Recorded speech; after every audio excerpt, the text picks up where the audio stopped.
where curiosity gets cozy and science takes its time.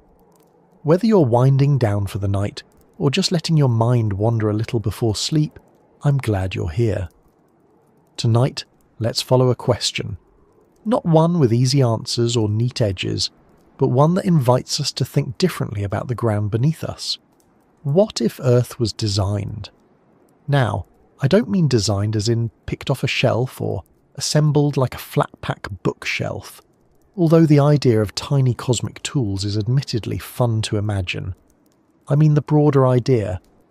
What if Earth wasn't just the result of random events and blind physics, but something shaped, intentionally, methodically, by some force or process?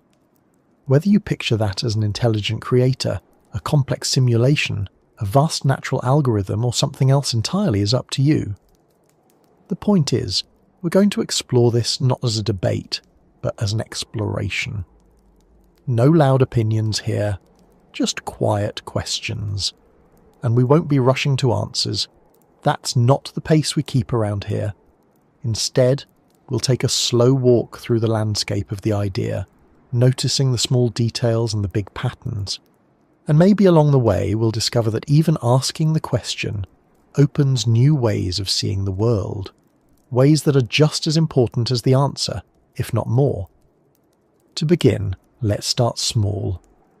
Not with physics or philosophy, but with the simple personal experience of looking around. Think about your ordinary day.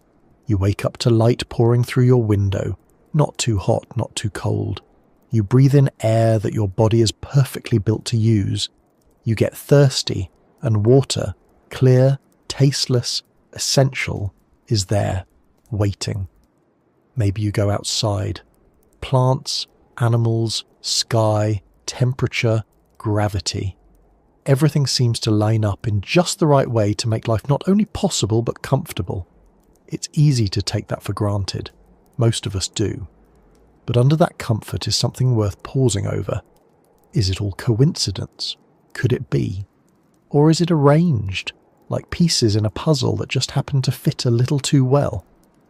Of course, science has offered a detailed, well-evidenced story of how Earth came to be the way it is. There's no shortage of information on the early solar system, planetary formation, chemical evolution, and so on. We've built models, gathered data, and traced timelines that stretch billions of years. It's a robust framework, and yet, even within that framework, there are things that make people pause, things that seem, frankly, a bit too convenient. Earth orbits a very stable star. It does so in a range that's often referred to as the habitable zone, a zone where water can exist in liquid form, which turns out to be pretty important for life as we know it. That alone might seem fortunate, but it goes further. The planet's tilt, which gives us seasons, its rotation speed, which keeps temperatures from swinging wildly, the size of the moon, which affects tides and stabilizes that tilt, the presence of a magnetic field that shields us from solar radiation, the mix of gases in the atmosphere, the balance of land and ocean. You can keep going. Each of these things could have been different. Wildly different, and if they were, life as we know it might never have appeared. Some call this the anthropic principle, the idea that, of course, the universe looks suited to life, because we're here to observe it. If it weren't suited to life, we wouldn't be around to ask these questions in the first place. It's a tidy explanation in one sense, but it doesn't stop the wondering. Is it really enough to just say, well, we're here, so it must have worked out somehow? Or is that dodging something deeper? Now, none of this proves design. That's important to say. Patterns don't prove purpose, but they can point to it, or at least make it worth considering. So what we're going to do is look at these patterns, not as believers or skeptics, but as explorers. We'll wander through the clues and coincidences, the physics and the philosophy, the math and the metaphors, and we'll do it slowly without needing to land on a single conclusion. Because whether Earth was designed or not, it behaves in ways that often feel as if it was. That's not a claim, it's just an observation, an invitation really, to ask, What would be different if it were designed? What would stay the same?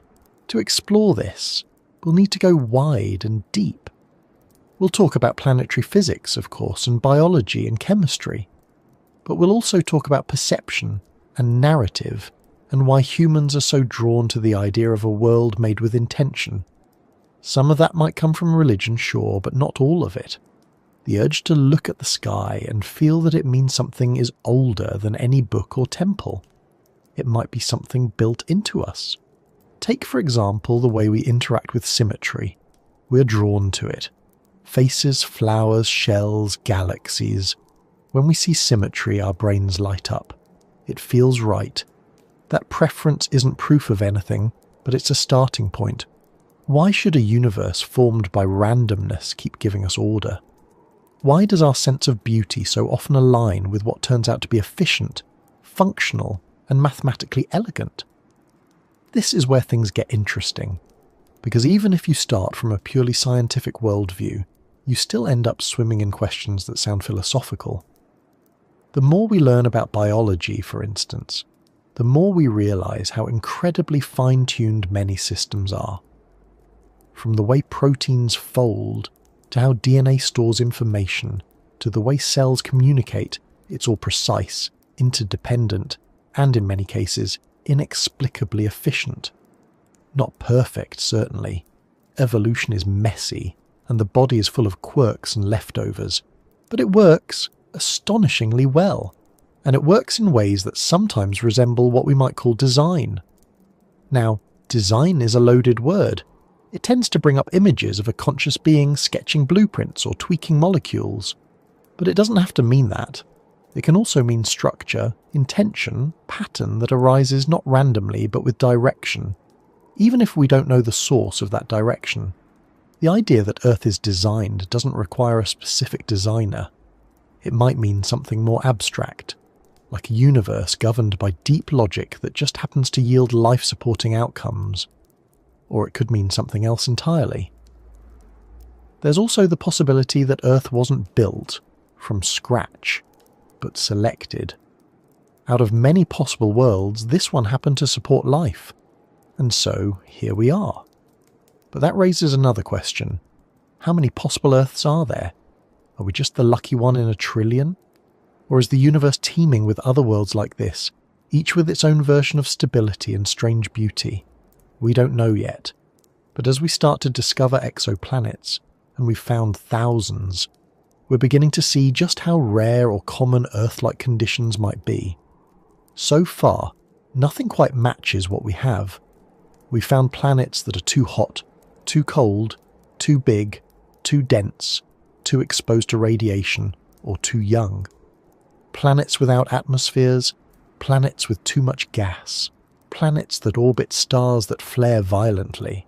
The more we look, the more it becomes clear that Earth is unusual, not impossible, not singular, but certainly not average. And yet, average is hard to define in a universe this big. Maybe the rarity of Earth-like conditions is exactly what we'd expect in a system governed by chance.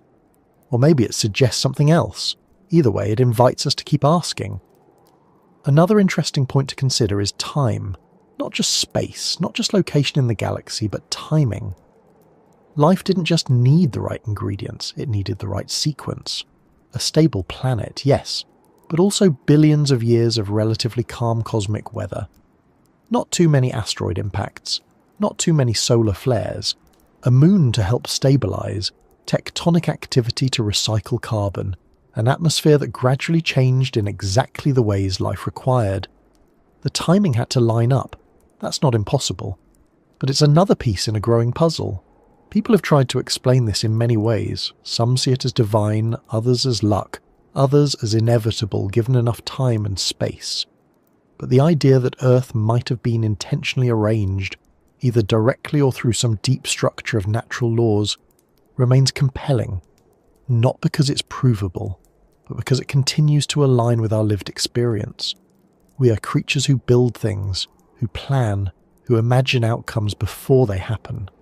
So when we look at a world that seems built just so, it's natural to wonder if something, or someone, planned it, Still, we have to be careful. Patterns can emerge from randomness. Perception can mislead. Just because something feels designed doesn't mean it is. Just because it's unlikely doesn't mean it was planned. But the flip side is also true. Just because science can explain how something happened doesn't mean we fully understand why it happened, or whether there's a deeper structure behind it. So the question we're exploring isn't about disproving science or proving belief. It's about holding a space where both can ask the same question from different angles. What if Earth was designed? What changes? What stays the same? And what, if anything, does that mean for how we live, how we see each other, and how we move forward? As we continue, we'll start looking at specific aspects of Earth that often come up in this conversation. The orbital sweet spot, the moon's uncanny role, the surprising balance of the atmosphere, the strange details of DNA, the many systems that had to align for intelligent life to emerge. Each of these opens up its own set of questions, not only about science, but about what we expect from reality itself. When we ask whether Earth was designed, we're not just wondering about planets or physics. We're brushing up against something deeper. This question, underneath all its science and speculation, is actually very personal. It's about how we understand our place in the universe, whether we think life is an accident that just happened to work out, or something more deliberate, whether we see the world as a series of coincidences, or part of something that was meant to be exactly as it is. That's why this idea feels different from other scientific topics. If you ask how volcanoes form or why seasons change, it's interesting, but not emotional. But when you ask if Earth might have been made on purpose, you're stepping into a much older conversation, one that goes back long before telescopes or textbooks. You're asking a question people have been asking since they first looked up at the stars and wondered what all this is for. It's the kind of question that shows up in philosophy, in religion, in mythology. Stories about the Earth being shaped by hands or spirits, or voices that spoke the world into being. And while many of those stories conflict with each other in the details, they share something important. They reflect a human instinct, the urge to connect what is with what means, to turn facts into purpose. That instinct isn't something we should dismiss. It's easy to assume that science and meaning are separate, that one tells us how and the other tells us why, but the line isn't always so clean. The more we understand about how the universe works, the more we notice moments where structure and outcome seem to converge in ways that feel, for lack of a better word, guided. Take something as basic as carbon. Life on Earth, at its core, is built around this one element. Carbon forms the backbone of DNA, proteins, and all the complex chemistry that makes cells go. It's incredibly versatile. It bonds easily, it forms long chains, it creates stable molecules that can carry information and build structure. Without it, life as we know it simply wouldn't work. And when you look at how stars create elements, you realise that carbon itself is the product of a very narrow set of conditions. If the physics of fusion were just slightly different, slightly stronger or weaker, the universe might be full of hydrogen and helium, but no carbon. No carbon, no life, no us. That kind of coincidence makes people stop and think. Not because it proves anything, but because it shows how specific things had to be. And the more we learn about the laws of physics, the more it seems like a lot of these values, mass, charge, gravity, the strength of forces, had to be within very tight ranges for complex matter to exist at all. Not just life, but stars, planets, chemistry. That's sometimes called fine-tuning. And it raises a question that sits quietly behind so much of modern science. Why these numbers? Why this version of reality? There are ways to explain it. One is the multiverse. The idea that maybe there are countless universes, each with its own set of physical constants, and we just happen to be in the one where everything lines up. That could make sense. But we don't have any direct evidence for other universes. Not yet. And even if we did, That still wouldn't tell us why our universe exists the way it does. It just pushes the question back a step. Another idea is that maybe these values aren't selected at all. Maybe they're just built into some deeper structure we haven't found yet. But that's still a kind of mystery. Because either way, we're looking at a reality where things had to be a certain way, and they are. And then, inevitably, you arrive at the deeper version of the question. Not just why is the Earth the way it is, but why is anything the way it is? Why do the laws of physics exist at all? Why should there be a universe with rules and structure and patterns and matter? Why should there be something rather than nothing? That's a question no telescope can answer. And yet, we keep coming back to it. Now, it's important to say, science doesn't need purpose in order to work. You can study gravity without believing it was created. You can decode DNA without asking who wrote it. But science doesn't forbid those questions either. It just doesn't depend on them. And for some people, that leaves space for a kind of middle ground, a place where you can explore the world through evidence and still leave room for the possibility that there's more going on than we can measure. This is where design enters the conversation, not as a replacement for science, but as a perspective, a lens. It doesn't say that we should stop asking questions when something seems fine-tuned. It says the fine-tuning itself is worth noticing. And maybe, just maybe, it points to something deeper. Of course, not everyone agrees on what that deeper thing might be. Some people picture a conscious designer, a god, an architect, a being with intentions. Others imagine a kind of built-in intelligence to the universe itself, not a person, but a process that naturally tends toward order, beauty, or complexity. Others see design as a human projection, something we impose on the world because we're wired to find patterns and stories. In each of these views, the question is the same, but the answers differ. Even so, the question stays. It sits there, quietly, behind everything we do. Every scientific discovery, every new image from a satellite, every equation or theory, all of it is framed by this strange fact, that we are here, looking, that there's something to look at, and that it behaves in ways we can understand. Think about that for a moment.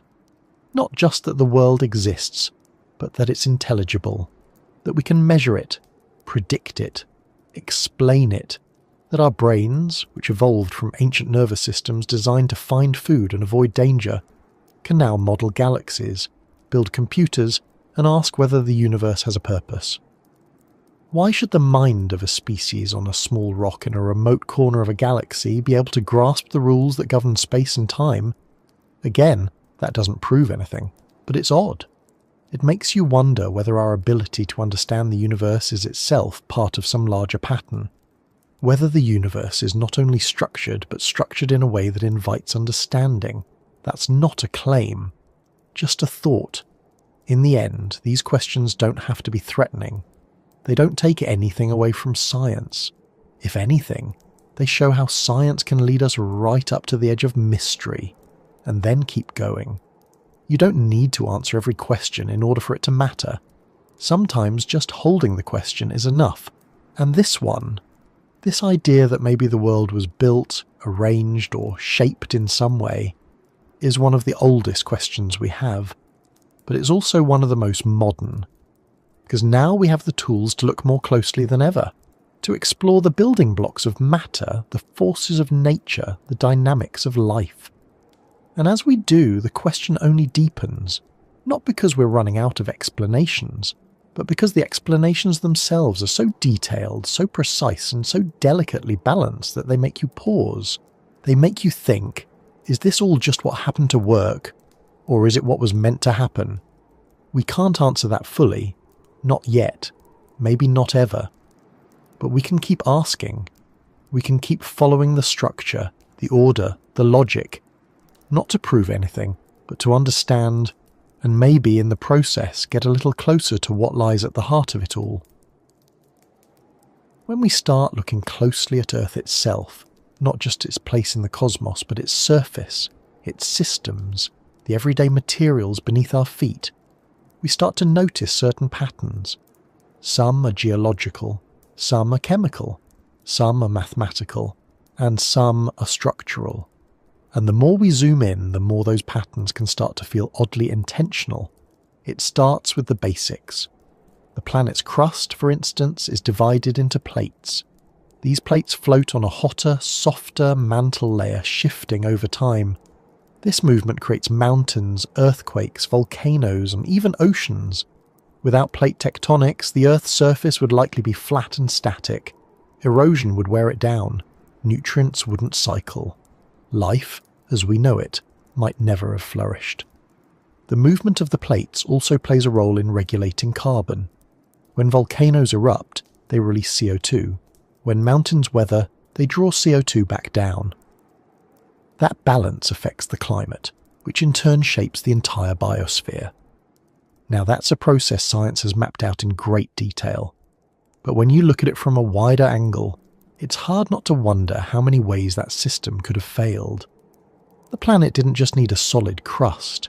It needed one that cracked, floated, and moved. If the crust had been too thick, or the mantle too stiff, the plates wouldn't shift. If it had been too active, the surface might be constantly remade, leaving no time for life to stabilize. Somehow, Earth landed in the middle, not too calm, not too chaotic.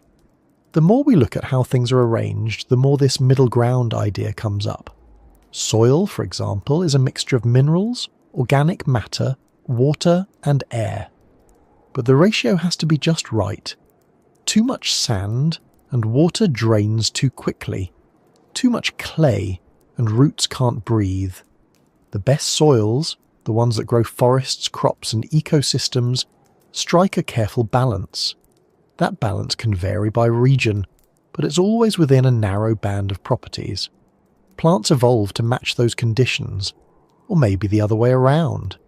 That's a theme that comes up a lot. Coevolution. Not just plants and soil, but insects and flowers, fungi and trees, bacteria and animals. Systems that don't just work, but work together, each part shaped by the presence of the other. And sometimes the fit is so exact that it starts to feel more like assembly than adaptation. Consider something as ordinary as a seed. It contains everything it needs to grow, the instructions, the energy, the structure. It waits in the soil, responding to moisture, temperature, and light. When those conditions line up, it transforms. Roots stretch downward, stems reach upward. It's a process we can describe in biological terms, but the timing, sensitivity, and precision involved are striking. Even the shape of seeds, the way they travel, stick, sink, or float, seems optimized. Not perfectly, but very effectively. It's easy to see all of that as the result of natural selection. Traits that worked survived. Traits that didn't faded away. But selection works on what's available. It doesn't build from scratch. It repurposes, adjusts, trims. So the starting materials matter. And when we look at those starting materials, the building blocks of life, carbon, nitrogen, oxygen, hydrogen, they're not just common, they're unusually versatile. They bond easily, they store energy well, they form the right kinds of molecules, the kinds that loop and twist and replicate. Some of that may be chemistry, but chemistry too follows rules. And those rules, in our universe, seem to lean toward complexity. That doesn't mean complexity is inevitable, but it does mean that once it starts, it has room to grow. And Earth, for whatever reason, seems to have given it a head start. Take water. It's not a metal or a gas or a particularly rare compound. But it has a list of unusual properties. It expands when it freezes, which means ice floats, a rare trait that allows life to survive under frozen lakes. It has a high specific heat, which stabilizes temperature. It dissolves more substances than almost any other liquid, making it the perfect medium for chemical reactions. All of those traits just happen to be ideal for life, and all of them come from the angle between two hydrogen atoms and an oxygen atom.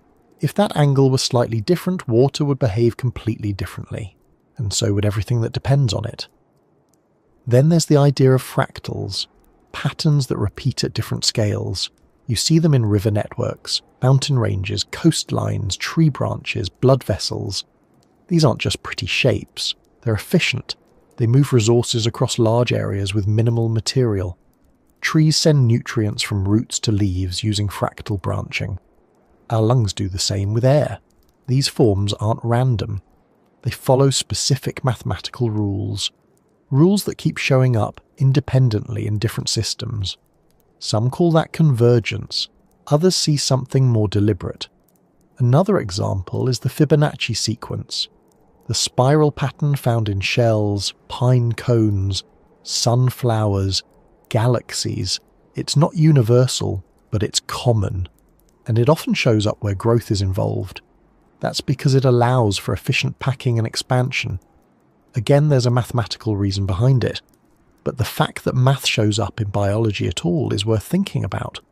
That living things, shaped by blind processes over millions of years, often align with principles we find elegant or logical. It raises an odd question. Does the universe follow math because it has to? Or does math describe it so well because both come from the same source? That's not just a philosophical puzzle. It has real implications for how we understand structure. Because if life arises from patterns, and those patterns follow rules, then where do the rules come from? This is where the idea of blueprints comes in. Not in the literal sense of someone drawing up schematics, but in the sense of consistent systems that create outcomes. The Earth isn't random, and it isn't purely chaotic.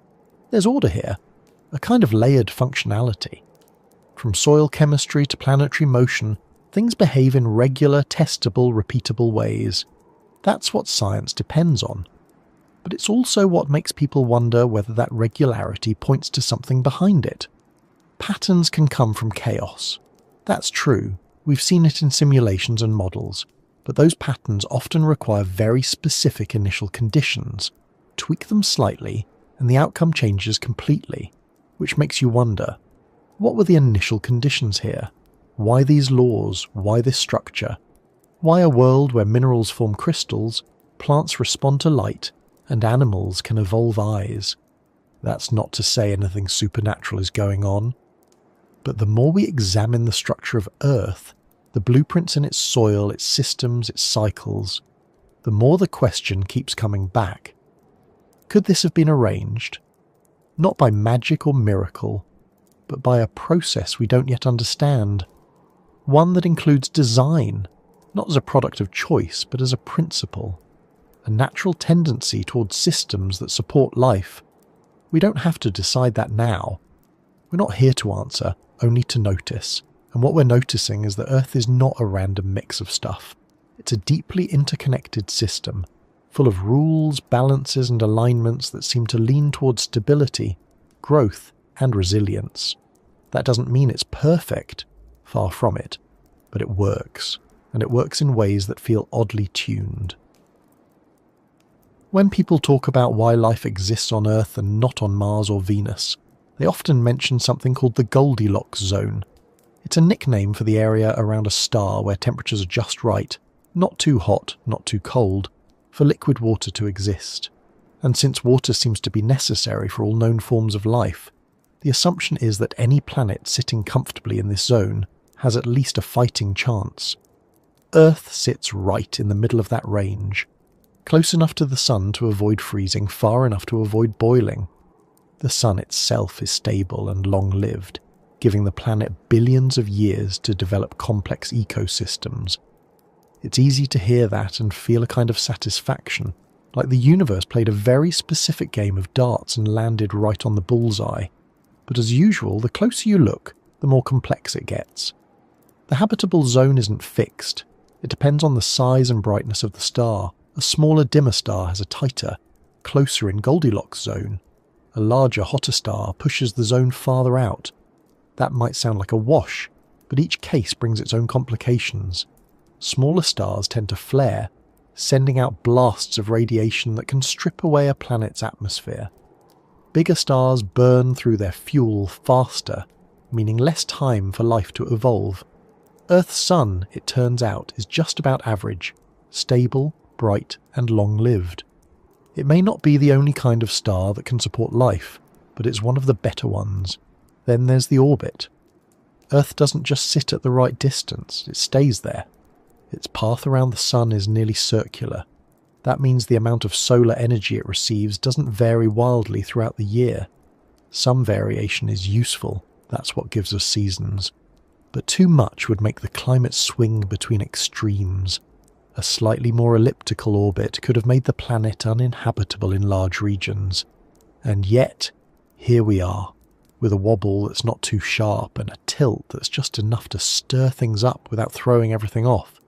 Still, distance and orbit are just the beginning. A planet can sit in the habitable zone and still be completely sterile. Just look at Mars. It's in the outer edge of the Goldilocks range. It has ice. It may have had water in the past, but it's dry now and cold and exposed to radiation. The reason? Its magnetic field collapsed, and with it, much of its atmosphere was lost. No shield, no pressure, no warmth, no protection. The ingredients were there, but the kitchen fell apart. Venus is on the other end, just inside the inner edge of the habitable zone. It's about the same size as Earth and has a similar composition. But its atmosphere is thick with carbon dioxide, creating a runaway greenhouse effect. Surface temperatures are high enough to melt lead. Its clouds are made of sulfuric acid. If Earth is a warm cup of tea, Venus is a boiling kettle that never stops screaming. This puts Earth in a very small window, not just in terms of distance, but in how its systems work together. Its atmosphere is thick enough to trap some heat, but not too much. It contains oxygen, nitrogen, and carbon dioxide in just the right mix. Its oceans moderate the climate. Its weather systems distribute heat around the globe. The greenhouse effect exists but doesn't run out of control. For now, it's not a delicate balance exactly, more like a dynamic one. Things shift, adjust, compensate. When something changes, other parts respond. That flexibility is part of what makes the system stable. But again, it didn't have to be this way. Small differences in early conditions could have led to a planet that looked very different. And if you rewind far enough, you get to the formation of the solar system itself, the swirling cloud of gas and dust that gave birth to the sun and its planets. In that cloud, where Earth ended up was determined by a mix of gravitational pulls, collisions, and leftover materials. It could have formed farther out, where it would be a frozen rock. It could have formed closer in, where it might have ended up like Mercury. But it didn't. It formed here, in the zone where water could stay liquid, and life had the time and conditions to begin. Some see that as chance, the result of many rolls of the cosmic dice, and that's a valid perspective. But others look at the outcome. A planet with just the right temperatures, just the right chemistry, just the right history, and wonder whether the dice were loaded. Not in a rigged or unfair way, but in a way that suggests direction. Maybe not intentional, but not indifferent either. That line of thinking leads to more questions. Is the Goldilocks zone a unique feature or a common one? Do other stars have planets in the right range? As it turns out, yes, at least in theory. Thousands of exoplanets have been found, and quite a few lie in their star's habitable zone. But we don't know much about them yet. We don't know if they have atmospheres, water, or magnetic fields. We don't know if their climates are stable or violent. We don't know what's going on beneath the surface. And even if one of them has the right ingredients, we don't know if those ingredients have formed life, or if life ever got the chance. So Earth remains our best example, and the more we study it, the more finely tuned it seems. Not perfectly. Climate can shift, natural disasters can occur, ecosystems can collapse. But overall the balance holds. Life persists, and not just simple life. Complex life, conscious life, life that asks questions about how it all came to be. The phrase just right can sound simple, but it isn't. It includes hundreds of interacting systems, geology, weather, magnetism, chemistry, biology. all behaving in ways that support the presence and continuity of life. It's not just the location, it's everything the location allows. And still, that might not be enough to prove anything. Maybe it's a lucky outcome. Maybe life is rare but not impossible, and Earth is simply one case where things happen to line up. That's the standard scientific view. But there's also a quiet, persistent sense, not a conclusion, but a feeling, that this lining up goes beyond odds, that it reflects something deeper about how the universe works, or wants to work. If we assume design, what would that design be aiming for? Life, maybe, or complexity, or perhaps just balance, a system that holds itself together long enough to become interesting. That doesn't mean everything is good or easy. Earth isn't a utopia, but it is unusually well positioned for something rare and complicated to happen. Once you start looking beyond where Earth is, and start focusing on what Earth is, the structure of the planet itself becomes part of the story. Not just the surface or the land masses we walk on, but the full layout, from its iron core to the shape of its orbit. If Earth was meant to support life, you'd expect that structure to be part of the plan.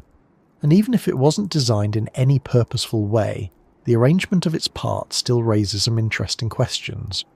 A lot of this starts at the centre.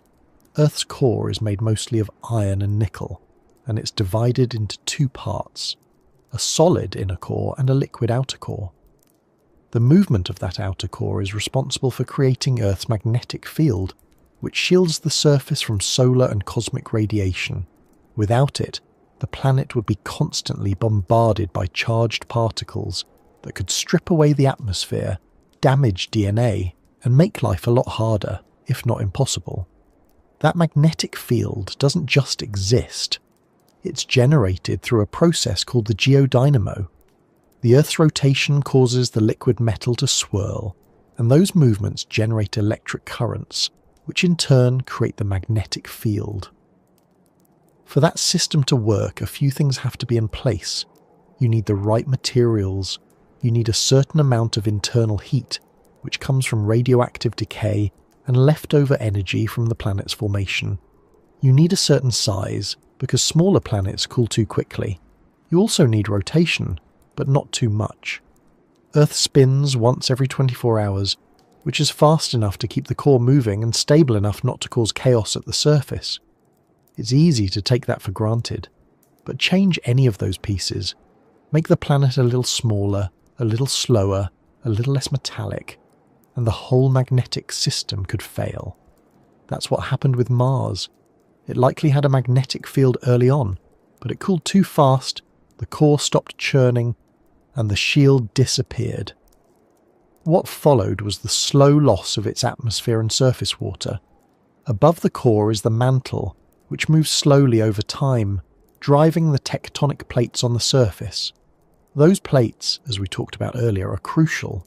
They're involved in recycling minerals, shaping continents, building mountains, and regulating the carbon cycle, but they also require a certain amount of heat and a delicate balance between rigidity and movement.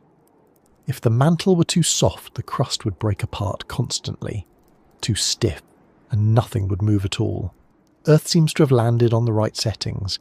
It's dynamic, but not unstable. Over time, continents drift, collide, break apart, and reform. That movement changes climate, creates new environments, and helps isolate ecosystems, a key driver of biological diversity. It's also part of why so many different forms of life evolved in different regions. Without that movement, the planet's surface might be uniform and stagnant. Even the crust itself plays a role. It's thin compared to the rest of the planet. Just a few kilometers deep under the oceans, a bit thicker under the continents. But it's where all surface life exists. The composition of that crust is rich in the elements life needs. Carbon, phosphorus, sulfur, calcium, potassium. Those elements didn't all come from Earth's original materials.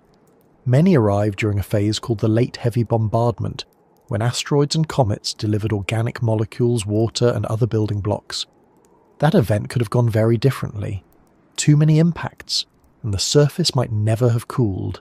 Too few, and maybe the planet wouldn't have the ingredients life needed.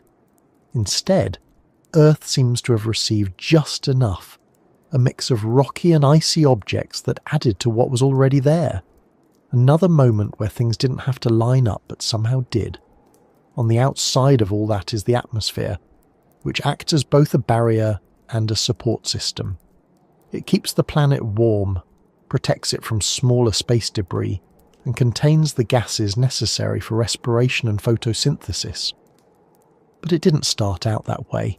The early atmosphere was likely full of carbon dioxide, methane, and ammonia, toxic to modern animals but useful for early microbes.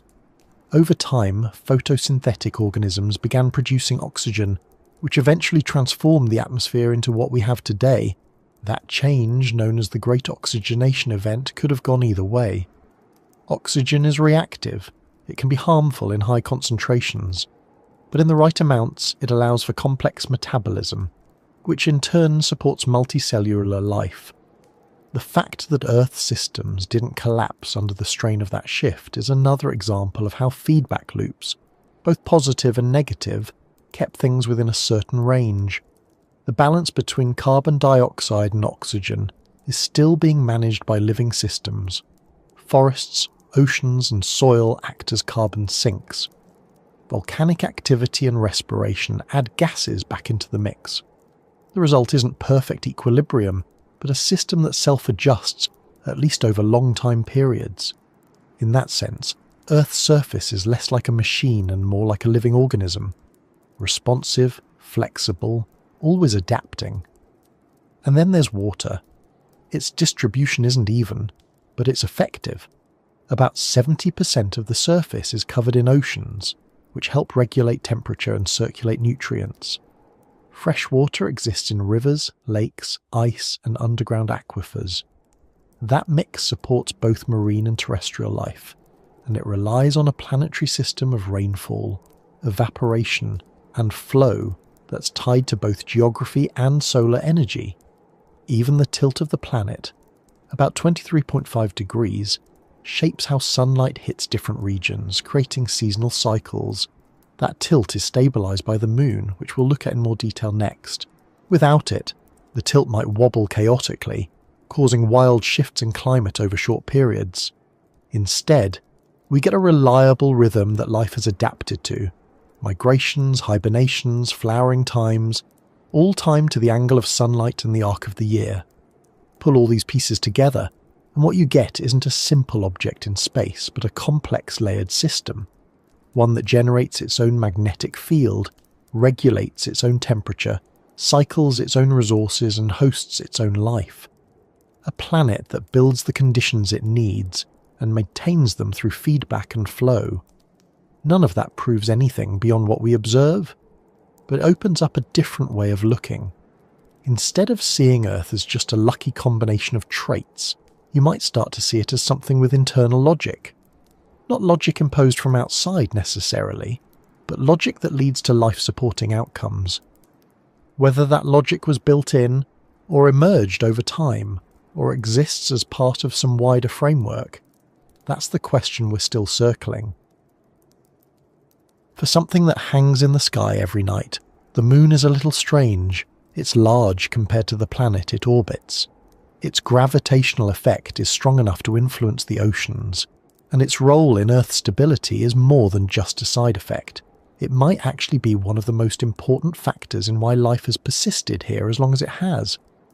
On the surface, the moon seems like a natural companion, a product of whatever forces shape the solar system. But when scientists started looking more closely, they realised its presence is harder to explain than it first appears. The leading theory is that the moon was formed by a massive collision. A Mars-sized object, often referred to as Theia, is believed to have slammed into the early Earth.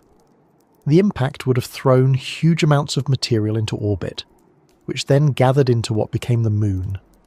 This theory explains why the moon's composition is so similar to Earth's outer layers, and why its orbit is relatively close and stable. It also fits the models of how early solar system bodies formed and interacted. But this explanation depends on a very specific set of circumstances. The size of Theia had to be large enough to knock material into orbit, but not so large as to destroy Earth entirely. The angle of the impact had to be just right. A glancing blow, not a direct hit. The materials had to coalesce instead of scattering, and afterward, the system had to settle into a stable orbit that would last for billions of years. That's a narrow window.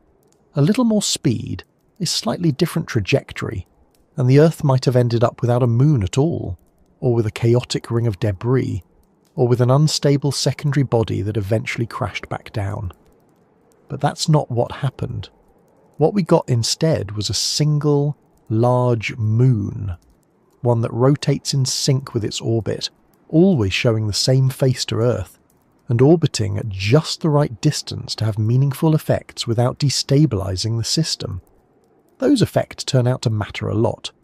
For one, the moon plays a critical role in stabilizing Earth's axial tilt. Without it, the planet's tilt could vary wildly over time, moving between near zero and extreme angles. That kind of variation would cause massive swings in climate. The seasons could become unpredictable, or even disappear. Regions that are temperate now could become frozen or overheated, and then shift back again. That kind of environmental instability would make it much harder for ecosystems to adapt and survive long term. The moon's gravitational pull also drives tides. Tides move nutrients in coastal ecosystems, help regulate temperatures in shallow waters, and may have played a role in the origin of life by creating wet-dry cycles that promoted chemical reactions. The ebb and flow of the oceans aren't just background motion. They shape coastlines, influence weather patterns, and affect the behaviour of countless species. There's also a subtle timing effect. The moon's influence on Earth's rotation is causing the planet to slow down very gradually. A few billion years ago, Earth's day was much shorter, around 6 hours. Over time, tidal friction has stretched that out to the 24 hours we know today. That process is still ongoing, though at a rate far too small to notice in a human lifetime.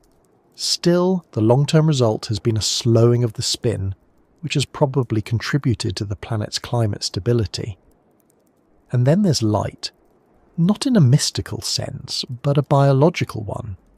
Many organisms use the moon's cycle as a clock, coordinating migration, reproduction, feeding, or sleep patterns. Coral reefs spawn in sync with moonlight. Insects navigate by it. Even some predators and prey adjust their activity based on how bright the night is. The moon creates a rhythm that many forms of life have built into their biology. All of this from an object that, by some estimates, shouldn't even be there. Statistically, large moons like Earth's are rare among rocky planets. Mars has 2 small irregular moons, probably captured asteroids. Mercury and Venus have none. In our current understanding of planet formation, large moons are not a guaranteed outcome, they're unusual. And yet, Earth has one, and not just any moon, but one that seems almost custom fit for the job.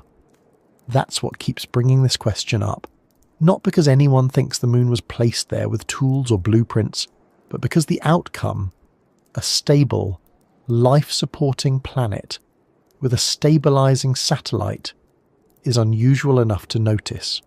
The formation of the moon, its orbit, its effects, all of it adds another layer to the question of how Earth ended up with such specific properties. Some argue that if the moon hadn't formed, life might still have emerged in some form. That's possible. But complex multicellular life might have had a harder time surviving in a more chaotic climate, and the long-term evolution of intelligent organisms might have been far less likely without stable conditions. It's one thing to adapt to seasonal changes. It's another to deal with a tilt that swings wildly over tens of thousands of years. If you look at the moon purely as a random outcome, it's an impressive one. If you look at it as part of a larger structure, it's one more piece that fits surprisingly well. Either way, it's part of the system that makes Earth what it is. There are also more speculative ideas about the moon. Some suggest it may have helped protect Earth from asteroid impacts by altering the path of incoming objects. Others think its presence may have affected the distribution of heat within Earth's core, influencing the geodynamo that powers the magnetic field. These theories are harder to prove, but they point to a growing awareness that the Moon is not just a passive companion, it's an active part of Earth's history. And even now it continues to move, slowly drifting away from Earth at about 4 centimeters per year. That change is tiny on a human scale, but over geological time it adds up. A few billion years from now, total solar eclipses, where the Moon perfectly covers the Sun, won't happen anymore. The Moon will be too far away to appear the same size in the sky, which makes this current alignment, like so many things about Earth, part of a limited window. Not permanent, just long enough to matter. Most of the time, gravity doesn't get much attention. It's always there, always working, but almost always ignored. You don't notice it until something falls, or until you stand on a scale, or when your coffee tips over and reminds you that even invisible forces still win every time. But in terms of building a planet and keeping everything on it in place, gravity is more than just background. It's the structure beneath the structure. Gravity isn't a strong force, not by the standards of physics. Compared to electromagnetism or the nuclear forces, it's weak. A small magnet can lift a paperclip against the entire gravitational pull of the Earth. But what gravity lacks in strength, it makes up for in reach. It never shuts off, it never gets blocked, and it acts on everything with mass. That quiet persistence is what makes it such an effective organizer. Without gravity, Earth wouldn't be round. It wouldn't even be a planet. The matter that formed the Earth would still be drifting in a loose cloud, never compacting into anything solid. Planets form because gravity pulls together dust and gas over time, packing it tighter and tighter until pressure and heat force the material into a dense spherical shape. That same force pulled in the core, the mantle, the crust, not as random layers, but in an order that reflects their densities. Heavy elements like iron and nickel sank to the centre. Lighter materials floated upward. Gravity sorted the planet by weight, and that sorting still shapes how Earth functions. But gravity does more than shape Earth itself. It also keeps the Moon in orbit, pulls on the oceans to create tides, and locks Earth into a steady path around the Sun. Without it, the planet wouldn't just lose shape. It would lose everything holding it together. No orbit, no seasons, no protection from the harsh vacuum of space. The orbit in particular is worth pausing on. Earth's path around the Sun isn't random. It follows a stable, nearly circular route. That kind of orbit doesn't happen automatically. It's the result of balanced forces, the forward momentum of Earth's motion and the inward pull of the Sun's gravity. Too fast, and the planet would fly off into space. Too slow, and it would spiral inward. But Earth's speed and position work together in a way that keeps it locked in a near-perfect loop, a kind of falling that never finishes. That stability makes long-term climate patterns possible. It also provides a predictable framework for seasons, day length, and energy from the Sun. Life adapts to cycles, and those cycles depend on gravity doing exactly what it does. It's not just the Sun that pulls on Earth. The Moon's gravity creates bulges in the oceans, which we experience as tides. The solid part of the Earth even shifts slightly in response, an effect called Earth tides. These tiny movements contribute to stress within the crust, which over long periods influences tectonic activity. In other words, gravity isn't just holding things together, it's shaping how they move and evolve. Even the tilt of Earth's axis, the angle that gives us seasons, is held steady in part by gravitational interactions. Without that stabilization, the planet might tip more over time or spin chaotically. Instead, gravity from the Sun and Moon keeps the tilt within a narrow range. That's another way in which gravity supports a predictable environment. Not by fixing everything in place, but by creating limits within which variation can occur. At a smaller scale, gravity affects everything from mountain ranges to river flow. It pulls glaciers down slopes, guides rainfall into watersheds, and shapes erosion over time.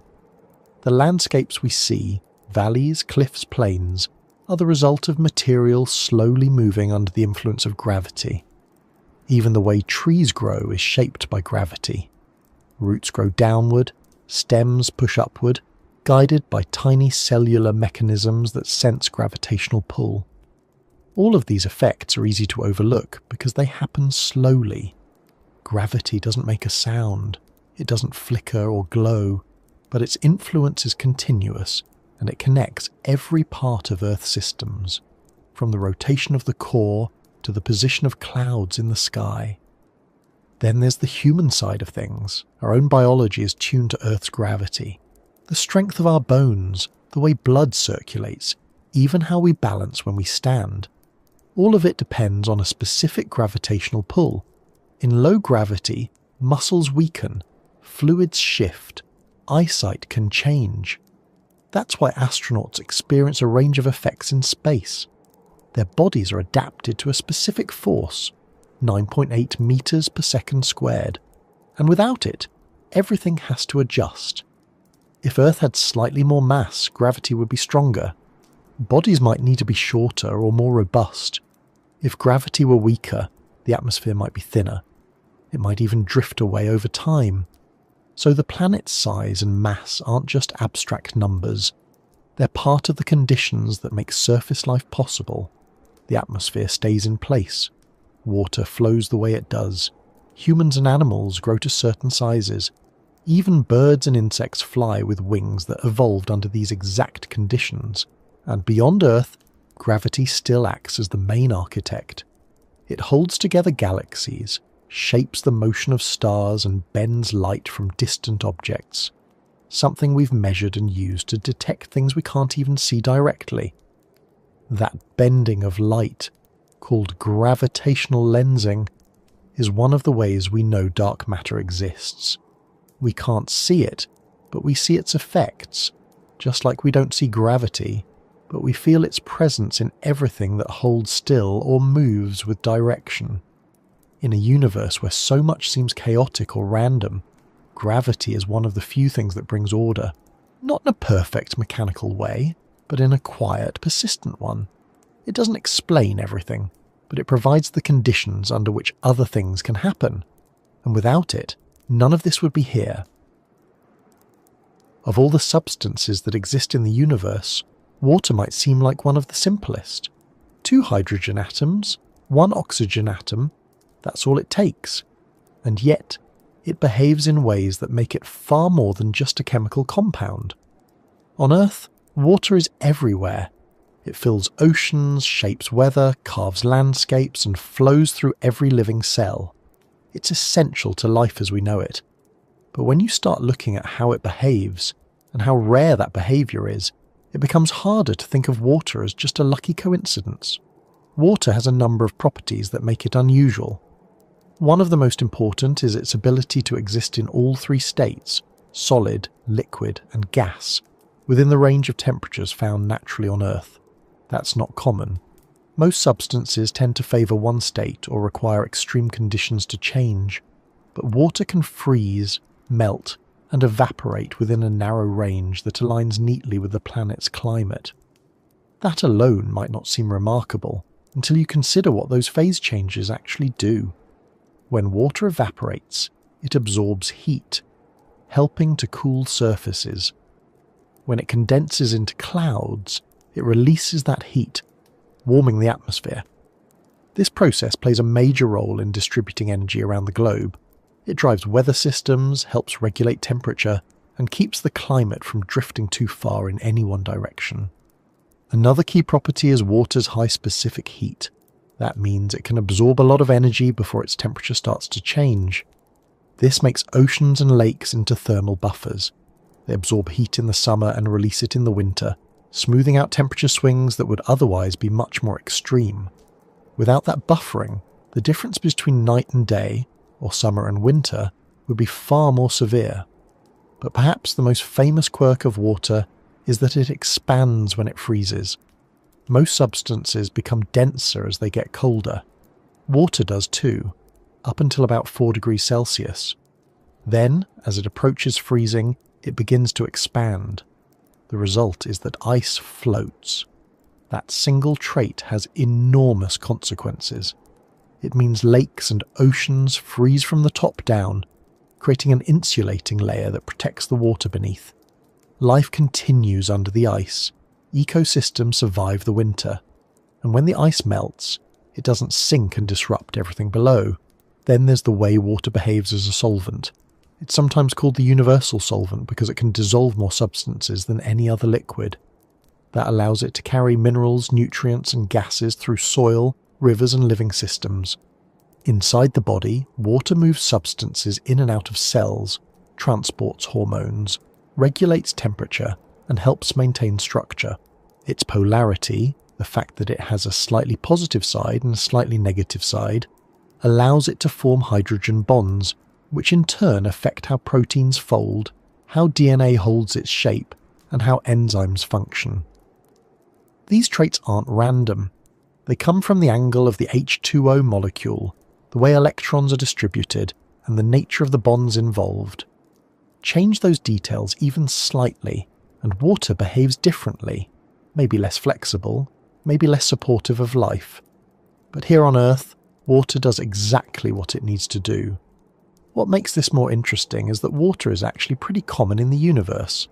Hydrogen and oxygen are both abundant elements, and we've found evidence of water in many places, in the form of ice on moons and asteroids, as vapour in comets, and possibly as liquid under the surfaces of certain planets or moons. But what Earth seems to have, and what's much rarer, is water in large, stable, surface-level quantities. Oceans cover about 70% of Earth's surface.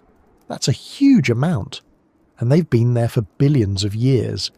No other planet in the solar system has anything comparable.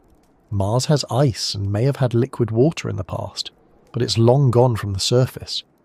Venus may have once had oceans too, but its atmosphere changed and boiled them away. The fact that Earth's water stayed, that it didn't freeze entirely or evaporate, means the planet stayed within a narrow temperature window for a very long time. How Earth got all that water is still a subject of debate. One theory is that water was locked in the minerals that form the planet and slowly released over time. Another is that it arrived later, delivered by icy comets or asteroids. It might be a mix of both. But either way, the amount and distribution of water ended up being just enough to create oceans, sustain weather, and support a hydrological cycle: evaporation, condensation, precipitation, runoff, that moves constantly between land, sky, and sea. That cycle supports ecosystems of all kinds.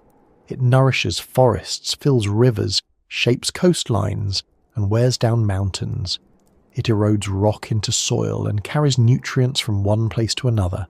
Without it, Earth wouldn't be the green, shifting, living planet we know. The land would dry out, plants would fail, food chains would collapse. Water isn't just an ingredient of life, it's the system that life moves through.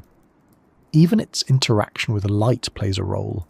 Water is transparent in the visible range, allowing sunlight to penetrate oceans and fuel photosynthesis in aquatic plants. If it were opaque, underwater ecosystems would have to survive in darkness, but they don't, because water lets in light, but not too much. It filters harmful ultraviolet rays while still allowing enough energy for life to thrive. Rain, snow, clouds, fog, all of these are parts of water's constant movement. They affect temperature, visibility, behaviour, even mood. They change how animals migrate, how people plant crops, how landscapes evolve. And the timing of those patterns, how often it rains, how long snow lasts when dry seasons begin, is linked to everything from geography to air currents to planetary tilt. Earth's climate and its water systems are locked into a feedback loop that, for now, continues to support a wide range of life forms. Even in the deep ocean, far from sunlight, life persists. Hydrothermal vents release heat and minerals, and entire ecosystems cluster around them. Bacteria convert chemical energy into food, supporting fish, crustaceans, and strange organisms found nowhere else. These underwater environments are reminders that life doesn't always need light, but it still needs water. There's something striking about the fact that Earth's most common liquid is also its most vital. That a substance so simple in structure turns out to be complex in function, and that the conditions needed to keep it flowing, atmospheric pressure, surface temperature, planetary mass, are all tightly interwoven. This doesn't mean water was designed to behave this way. It may simply be that life adapted to what water already does. But even that explanation leaves open the question, why does water do all this in the first place? Why does a molecule with 3 atoms become the basis for a system that supports such a vast and varied web of living things? In a different universe, with different physics, water might not exist, or it might behave differently, or it might be irrelevant, replaced by some other medium. But in this universe, with these rules, and on this planet, water fits the role almost perfectly.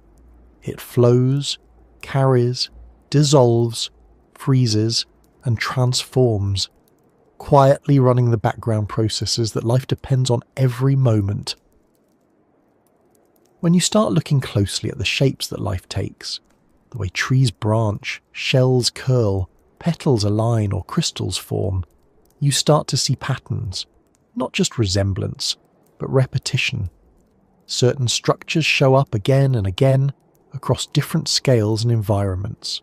Some are symmetrical, some are spiral, some fit ratios that can be described with simple numbers. And while all of these forms can be explained by physical processes, the consistency is hard to ignore.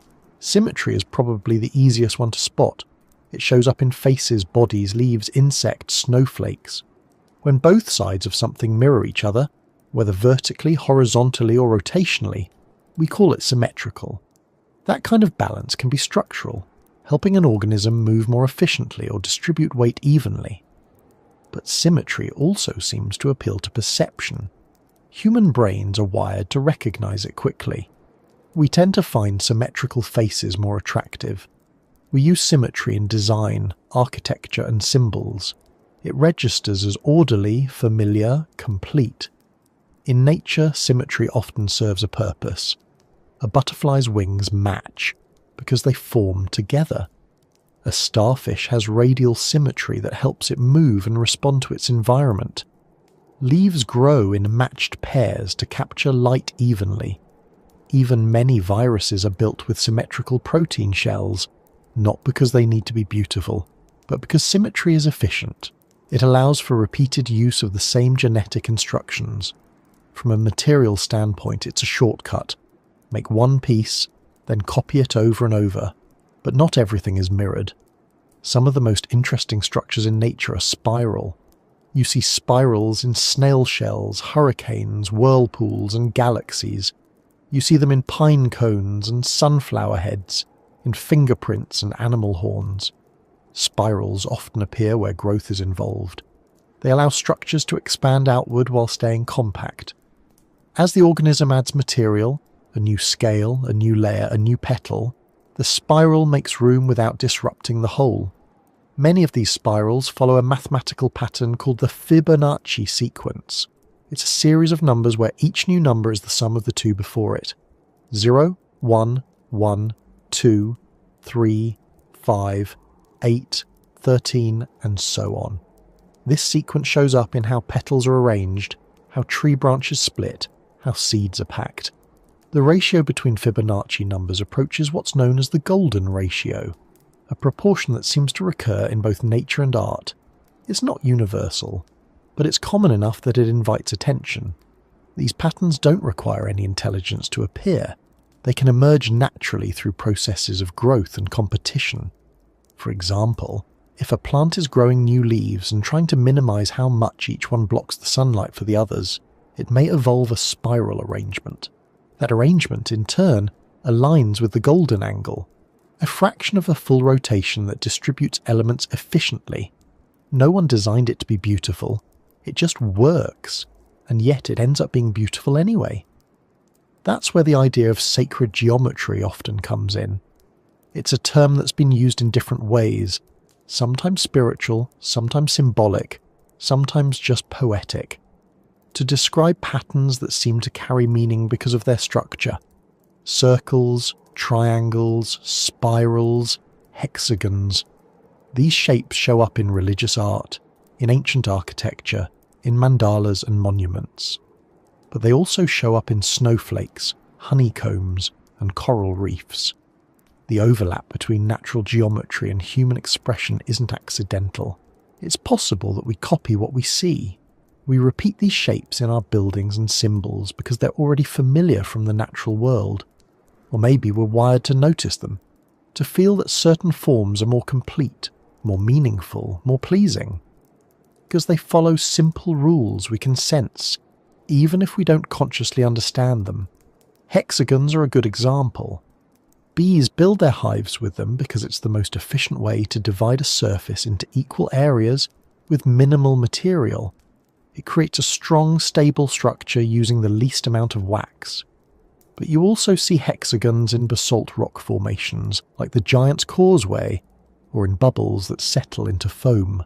The same shape emerges from pressure and physics, even when no bees are involved. Crystals are another case. Their atoms arrange themselves into repeating patterns that can form cubes, prisms, or even complex branching forms. These shapes aren't carved or placed as they grow that way. The structure comes from the internal rules of how the molecules interact. Temperature, pressure, and chemical bonds guide the growth, and the result is something that looks both random and deliberate at the same time. You also see fractals, patterns that repeat at different scales. Tree branches split into smaller branches, rivers divide into tributaries, lightning forks, veins spread, lungs divide. Each level looks like a smaller version of the whole. Fractals are efficient ways to distribute energy or resources. They allow a system to reach many points from a central core, and they often emerge from simple rules applied repeatedly.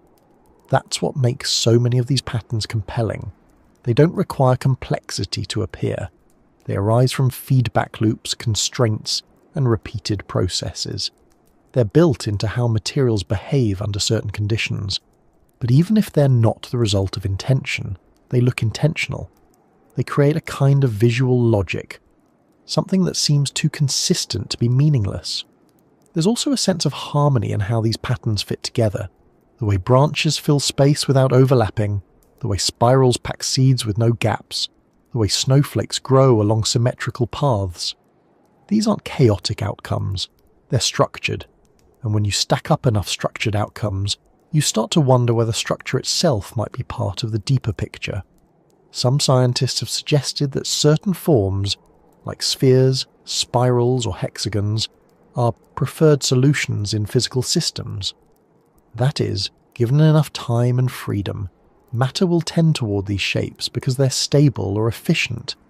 That's a useful explanation, but it still invites the question, why are the stable, efficient solutions also the ones we find everywhere? Why do they happen to support life? Why do they appear in both cells and stars? There's no need to assume anything mystical to notice the patterns, but it's worth asking why the rules of the universe produce outcomes that feel both functional and aesthetically consistent. Why shapes that help plants grow also show up in our sense of art and beauty. Why the most effective structures are also the ones that recur most frequently.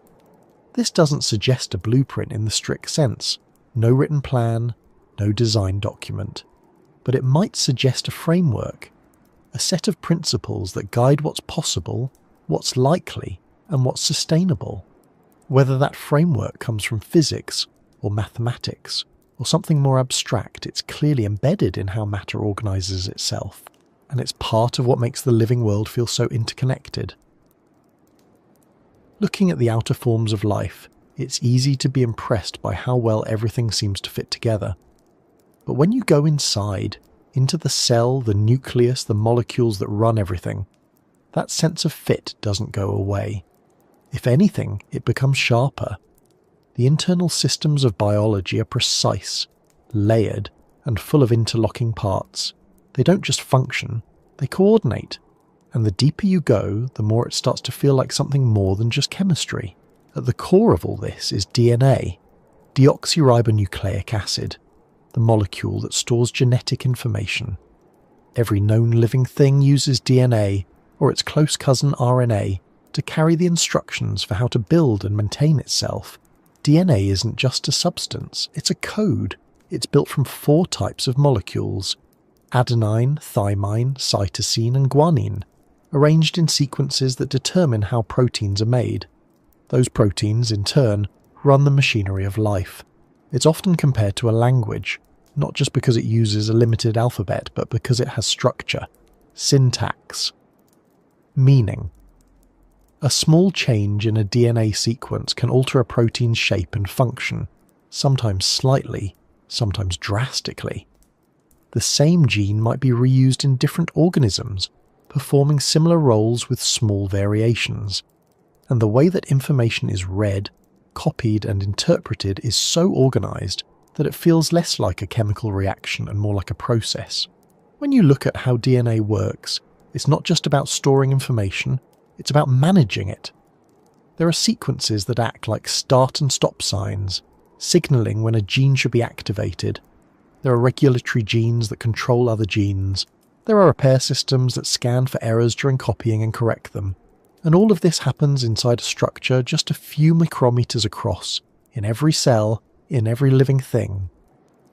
That level of organization raises questions, not because it's hard to imagine how it came to be, but because it's hard to ignore how effective it is. The standard explanation is evolution by natural selection. Small changes in genetic material create variation. The variations that improve survival get passed on. Over time, that leads to complexity. And the evidence for that process is strong. We can see it in fossils, in laboratory experiments, in the shared genetics of related species. But even within that framework, the mechanisms themselves stand out. Proteins fold into specific 3-dimensional shapes based on the interactions of their amino acids. That folding is essential to their function. If a protein folds incorrectly, it often can't do its job. And yet, inside living cells, that folding happens automatically, guided by the sequence of the amino acids and assisted by other molecules that act like chaperones. There's no conscious awareness in any of this, but the system works with a kind of elegance that's hard to dismiss. It's not random trial and error. It's thousands of moving parts working together in the right order at the right time. Consider enzymes, proteins that speed up chemical reactions. Without them, most of the reactions that keep organisms alive would happen too slowly to matter. But with them, those reactions happen millions of times faster. Enzymes are highly specific. Each one fits its target like a key in a lock. They're not just functional, they're selective. And life depends on that selectivity to control when and how things happen. Then there are molecular motors, tiny machines made of protein that move things around inside cells. Some of them walk along cellular structures, carrying cargo from one place to another. Others spin, pump, or open and close gates. They convert chemical energy into motion, often in ways that mirror mechanical devices at a much larger scale. None of these systems are unique to complex life. Bacteria have them. Plants have them. Every living thing is built from variations of the same tools. The parts are different, but the principles are shared. That consistency suggests a common origin, which supports the idea of evolution. But it also raises the question of where the original instructions came from. The first sequences, the first proteins, the first membranes. Abiogenesis, the origin of life from non-living matter, is an area of active research. Scientists have proposed various models for how the first self-replicating molecules might have formed under early Earth conditions. Some theories involve clay surfaces, deep-sea vents, or ice-covered lakes. There's progress, but no single explanation has been universally accepted. The challenge is that life requires more than just molecules. It requires systems that copy, regulate, respond, and evolve. And while it's possible that those systems emerge gradually from simpler forms, the transition between chemistry and biology remains one of the most difficult steps to model. That gap, the space between random molecules and functioning cells, is where some people start to wonder whether biology shows signs of engineering. Not necessarily in the way machines are designed by humans, but in the sense that the pieces seem unusually well suited to the roles they play. The code isn't just data, it's executable. It runs instructions, it modifies itself, it adapts in real time. Even the way genetic information is compacted into the nucleus shows this efficiency. Human DNA, if stretched out, would be about 2 meters long, yet it fits inside a microscopic space, wrapped around proteins, folded into loops, and organized so that the right genes can be accessed when needed. That's not chaos, that's management. And beyond DNA, cells contain multiple layers of feedback systems, signals that trigger growth, division, repair, or death. These systems keep organisms in balance. They respond to damage, stress, hunger, infection. They communicate with each other through chemical messages, adjusting based on conditions. It's not that mistakes don't happen, they do. But the system doesn't depend on perfection. It depends on resilience. Biology isn't flawless. Mutations can cause disease. Systems break down. But the fact that life continues despite constant disruption is itself a kind of engineering, not rigid but adaptive, not static but dynamic. This doesn't mean cells were designed by a conscious mind. It may be that the systems we see are the ones that survived because they work, and that's entirely plausible. But when you see the level of coordination involved, the natural comparison is not just to a factory or a city or a machine, but to a code base, a set of instructions that not only builds itself, but maintains and updates itself. And just like software, biology has layers. There's the raw code, the sequence of DNA. There's the operating system, the cellular machinery that interprets it. There are inputs and outputs, error correction, feedback loops, and there are networks, interactions between genes, proteins, cells, and organs that create behaviors, responses, even thoughts. So the question shifts. Maybe it's not, was biology engineered, but can engineering and biology be thought of in the same terms? Is the comparison just metaphorical? Or does the structure of life suggest a deeper connection between systems that emerge through evolution and systems that are built intentionally? That's still open.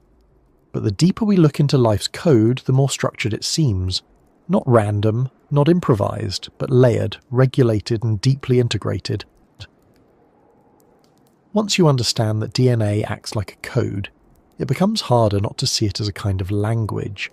It doesn't use words or grammar in the way spoken languages do, but it has its own rules, its own alphabet, syntax, structure, and meaning. It's written in a 4-letter chemical script, and it contains instructions not just for building proteins, but for when and where and how those proteins should be made. It's information stored physically, instructions embedded in matter. The question is whether that language was invented, discovered, or something in between. DNA isn't just a long chain of chemicals, it's organised into genes, which are sequences that can be transcribed and translated into proteins. But those genes are only part of the story. There are also regulatory regions, sequences that tell the cell when to start and stop reading a gene, how much of a protein to make, or what conditions should trigger a change. There are enhancers and silencers, sequences that influence genes from a distance. There are introns, which are parts of a gene that get cut out before the final product is made. And there are non-coding regions, sometimes called junk DNA, though that term is slowly disappearing, that may play roles in structuring the genome or influencing how it's expressed. All of this behaves less like raw code and more like a programming language, one that includes not just instructions but context, one that supports layering and conditional behavior. In computers, code gets compiled and executed. In cells, DNA is transcribed and translated. Both processes require a system that knows how to interpret a set of symbols. Both rely on precision, structure, and timing, and both can break down when the rules aren't followed. But DNA doesn't sit there being read all at once. Only a small fraction of it is active at any given time. Different genes are turned on in different cell types, at different stages of development, in response to different signals. The same DNA sequence can lead to very different outcomes, depending on what part of the body it's in, or what environmental conditions are present. That flexibility is part of what makes complex life possible, and it's part of what makes DNA feel like more than just data. It behaves like a system. What's interesting is that this system appears to be universal. All known life on Earth uses the same basic genetic code, the same 4 letters, the same codon structure, the same translation rules. A codon is a set of 3 bases that codes for one amino acid. There are 64 possible codons and only 20 standard amino acids, so the system has redundancy. Some codons are synonyms, others act as punctuation. Start here, stop here. But that whole system is shared by bacteria, plants, animals, everything. That suggests a common origin. Some point in the deep past when life settled on one code and every branch of evolution carried it forward. But it also raises a question. Why that code? Why that structure? Scientists have explored whether the genetic code is optimized, whether it's the best possible arrangement of codons to minimize errors and support flexibility. Some studies suggest it's close to optimal, not perfect, but surprisingly efficient at reducing the effects of mutations and ensuring robustness. If that's true, then it could be that life didn't just adopt any code. It adopted one that works particularly well. Whether that means the code was selected naturally, or that certain structures were more likely to survive, depends on how you look at it. Either way, what we have now is a system that works across all forms of life and has continued to work, with variations, for billions of years.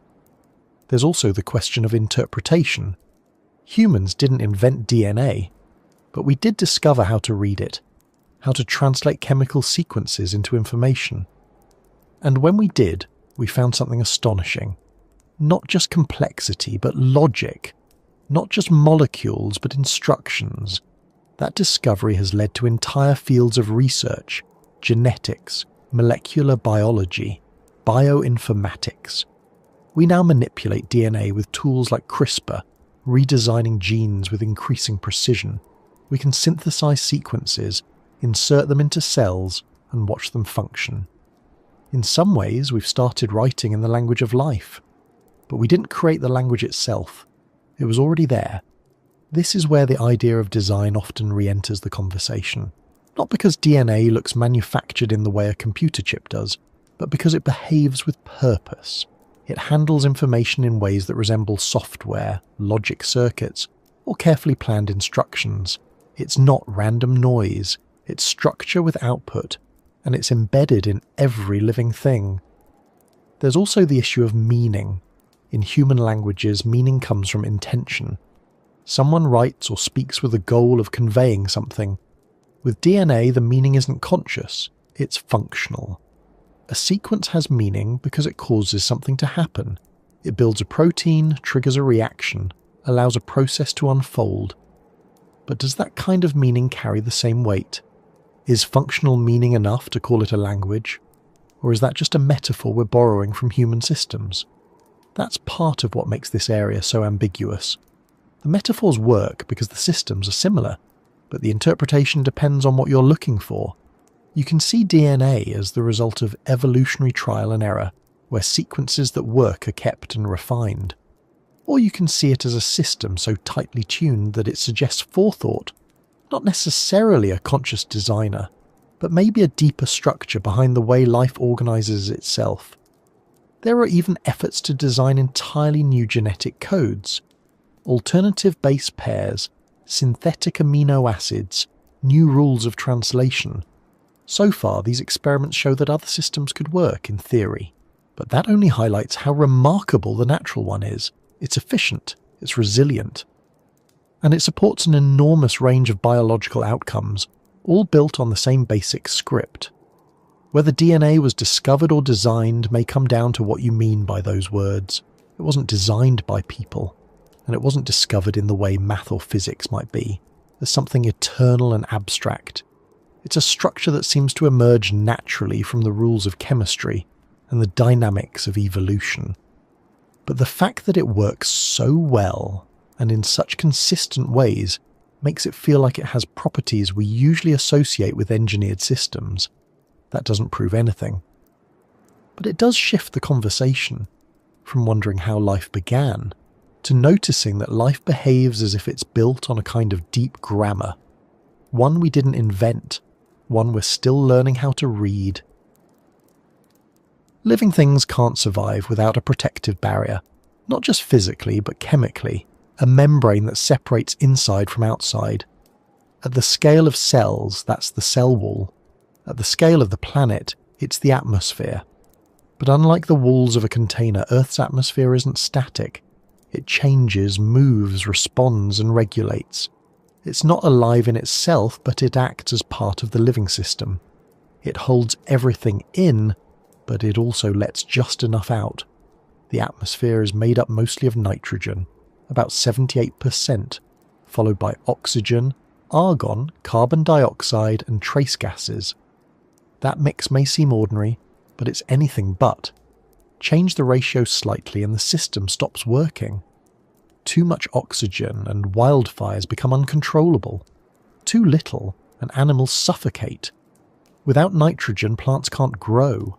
Without carbon dioxide, photosynthesis stops. The percentages aren't symbolic. They're functional. They maintain the chemistry that life depends on. The balance didn't appear all at once. Early Earth had a different atmosphere, full of volcanic gases like methane, carbon dioxide, sulfur compounds. It was toxic by modern standards, but not sterile. Microorganisms evolved in it, and eventually some of them began to release oxygen through photosynthesis. That oxygen reacted with iron in the oceans, forming rust that sank to the seafloor. For a long time, oxygen levels stayed low. Then they began to climb, slowly, then rapidly. That change, called the Great Oxygenation Event, transformed the atmosphere. Oxygen allowed for more efficient energy production inside cells. That made multicellular life possible, but it also caused extinctions. Organisms adapted to the old atmosphere couldn't survive in the new one. So the system reset.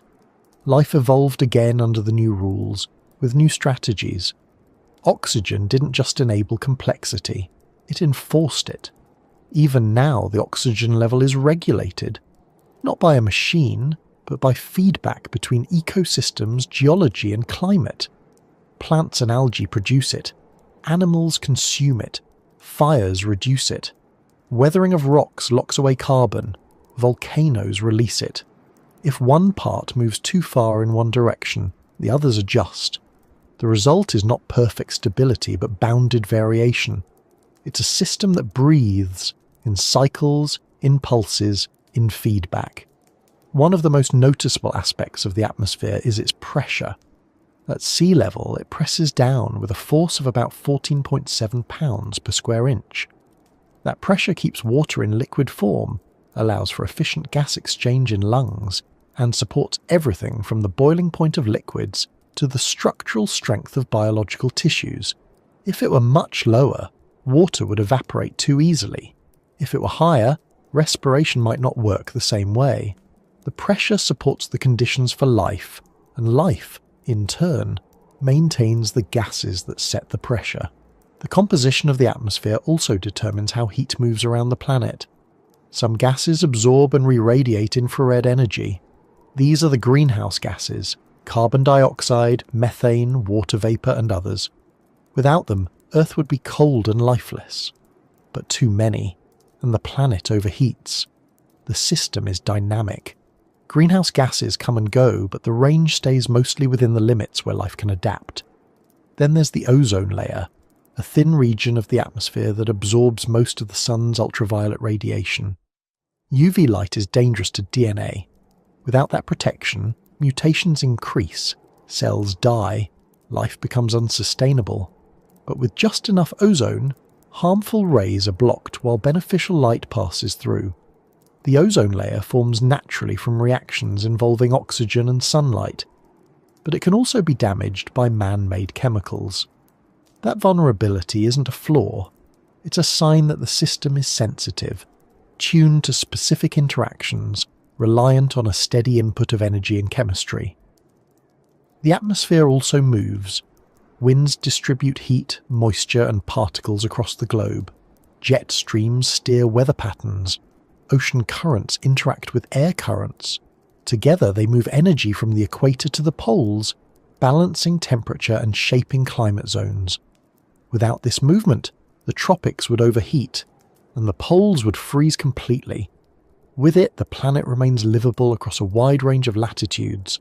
Then there's the hydrologic cycle, powered by evaporation, condensation and precipitation. Water vapor rises, forms clouds, then falls as rain or snow. That rain feeds rivers, recharges aquifers, grows forests. The atmosphere is the vehicle for that motion. It connects land, sea and sky. Not in a poetic sense, but in a chemical one.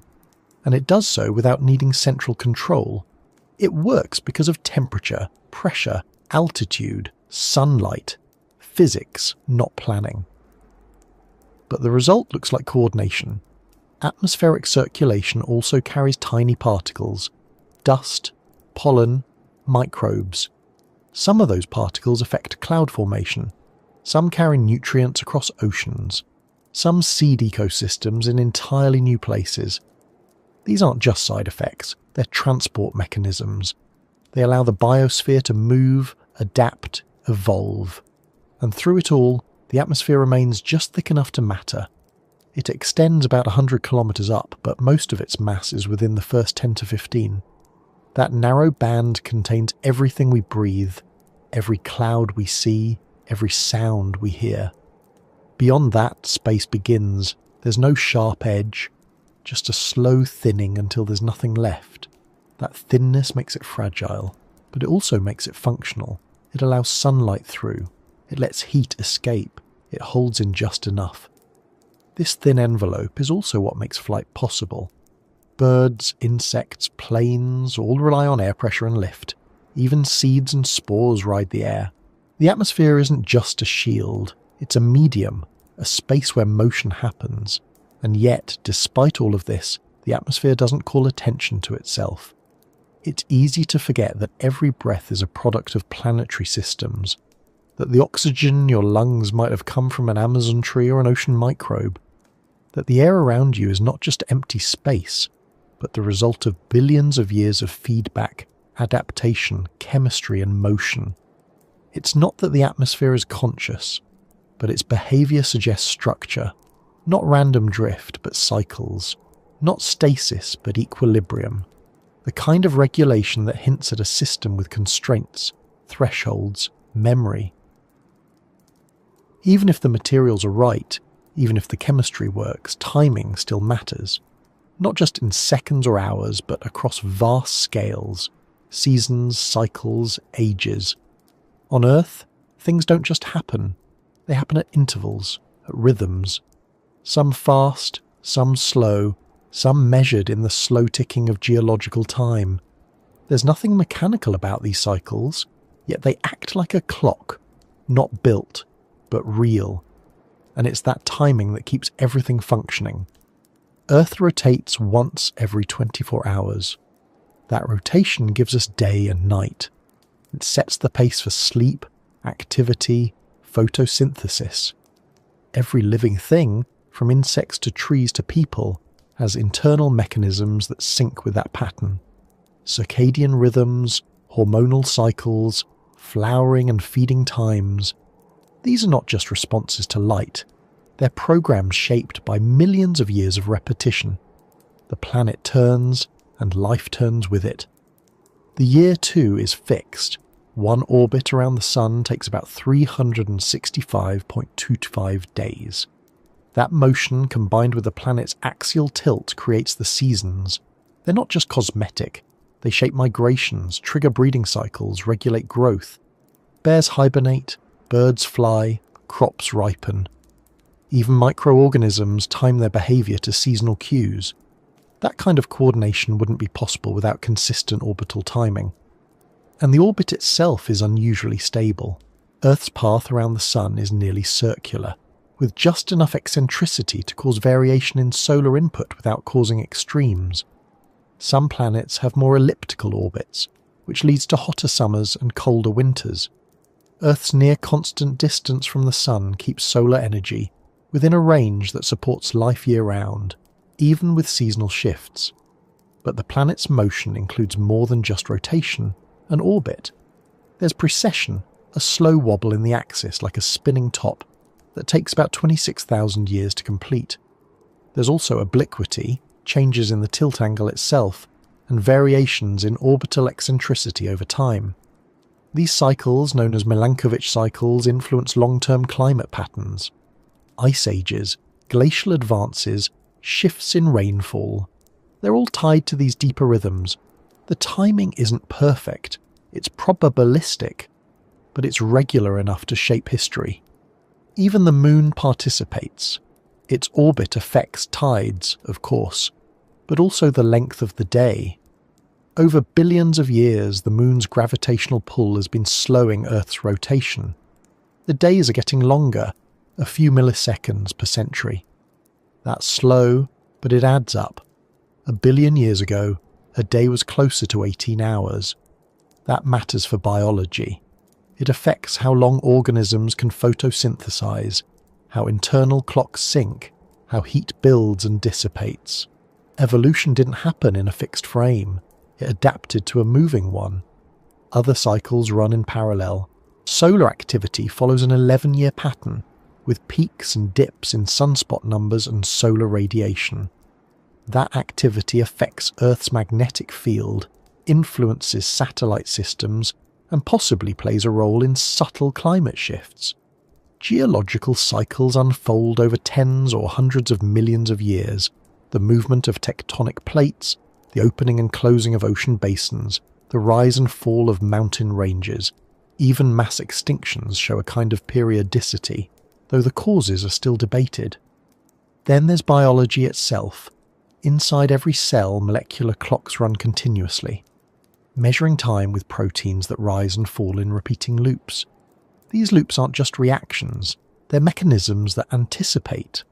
The cell doesn't just respond to light, it expects it. Genes turn on and off at certain times of day.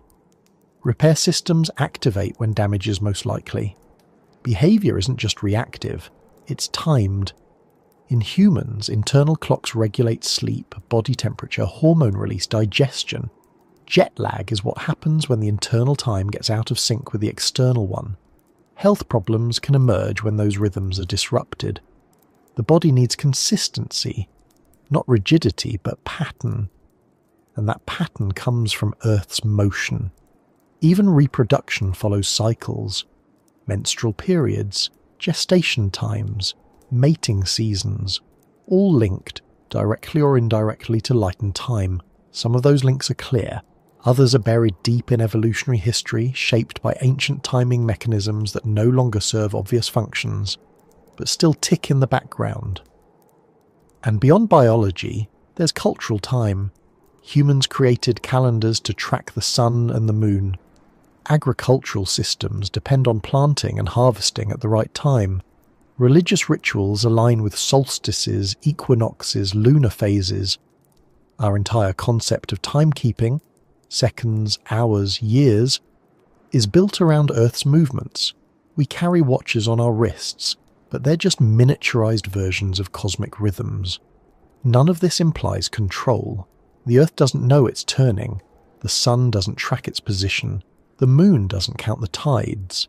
But the outcomes show up as consistency, as repetition, as rhythm. Not because someone set it that way, but because it stayed that way, long enough for life to notice. And once life noticed, it built those rhythms into itself. What stands out is how these rhythms layer. The fast cycles, day and night, rest on slower ones, seasons, years, orbital variations. And those rest on deeper cycles still. The shifting of continents, the rise of mountain chains, the aging of stars. Each layer affects the ones above it. Together they form a kind of scaffolding, not imposed from outside, but emerging from interaction, movement, inertia. That scaffolding creates windows of opportunity, times when certain conditions line up: warmth, light, moisture, stability, and new forms of life emerge. Other times, it creates pressure, ice, drought, competition, change. Life adapts to both, but it needs time to do it, and Earth's regularity gives it that time. There's a difference between predictability and purpose. The fact that a clock keeps time doesn't mean someone needs to be watching it, but it does mean you can build on it. Earth, as it turns out, is buildable.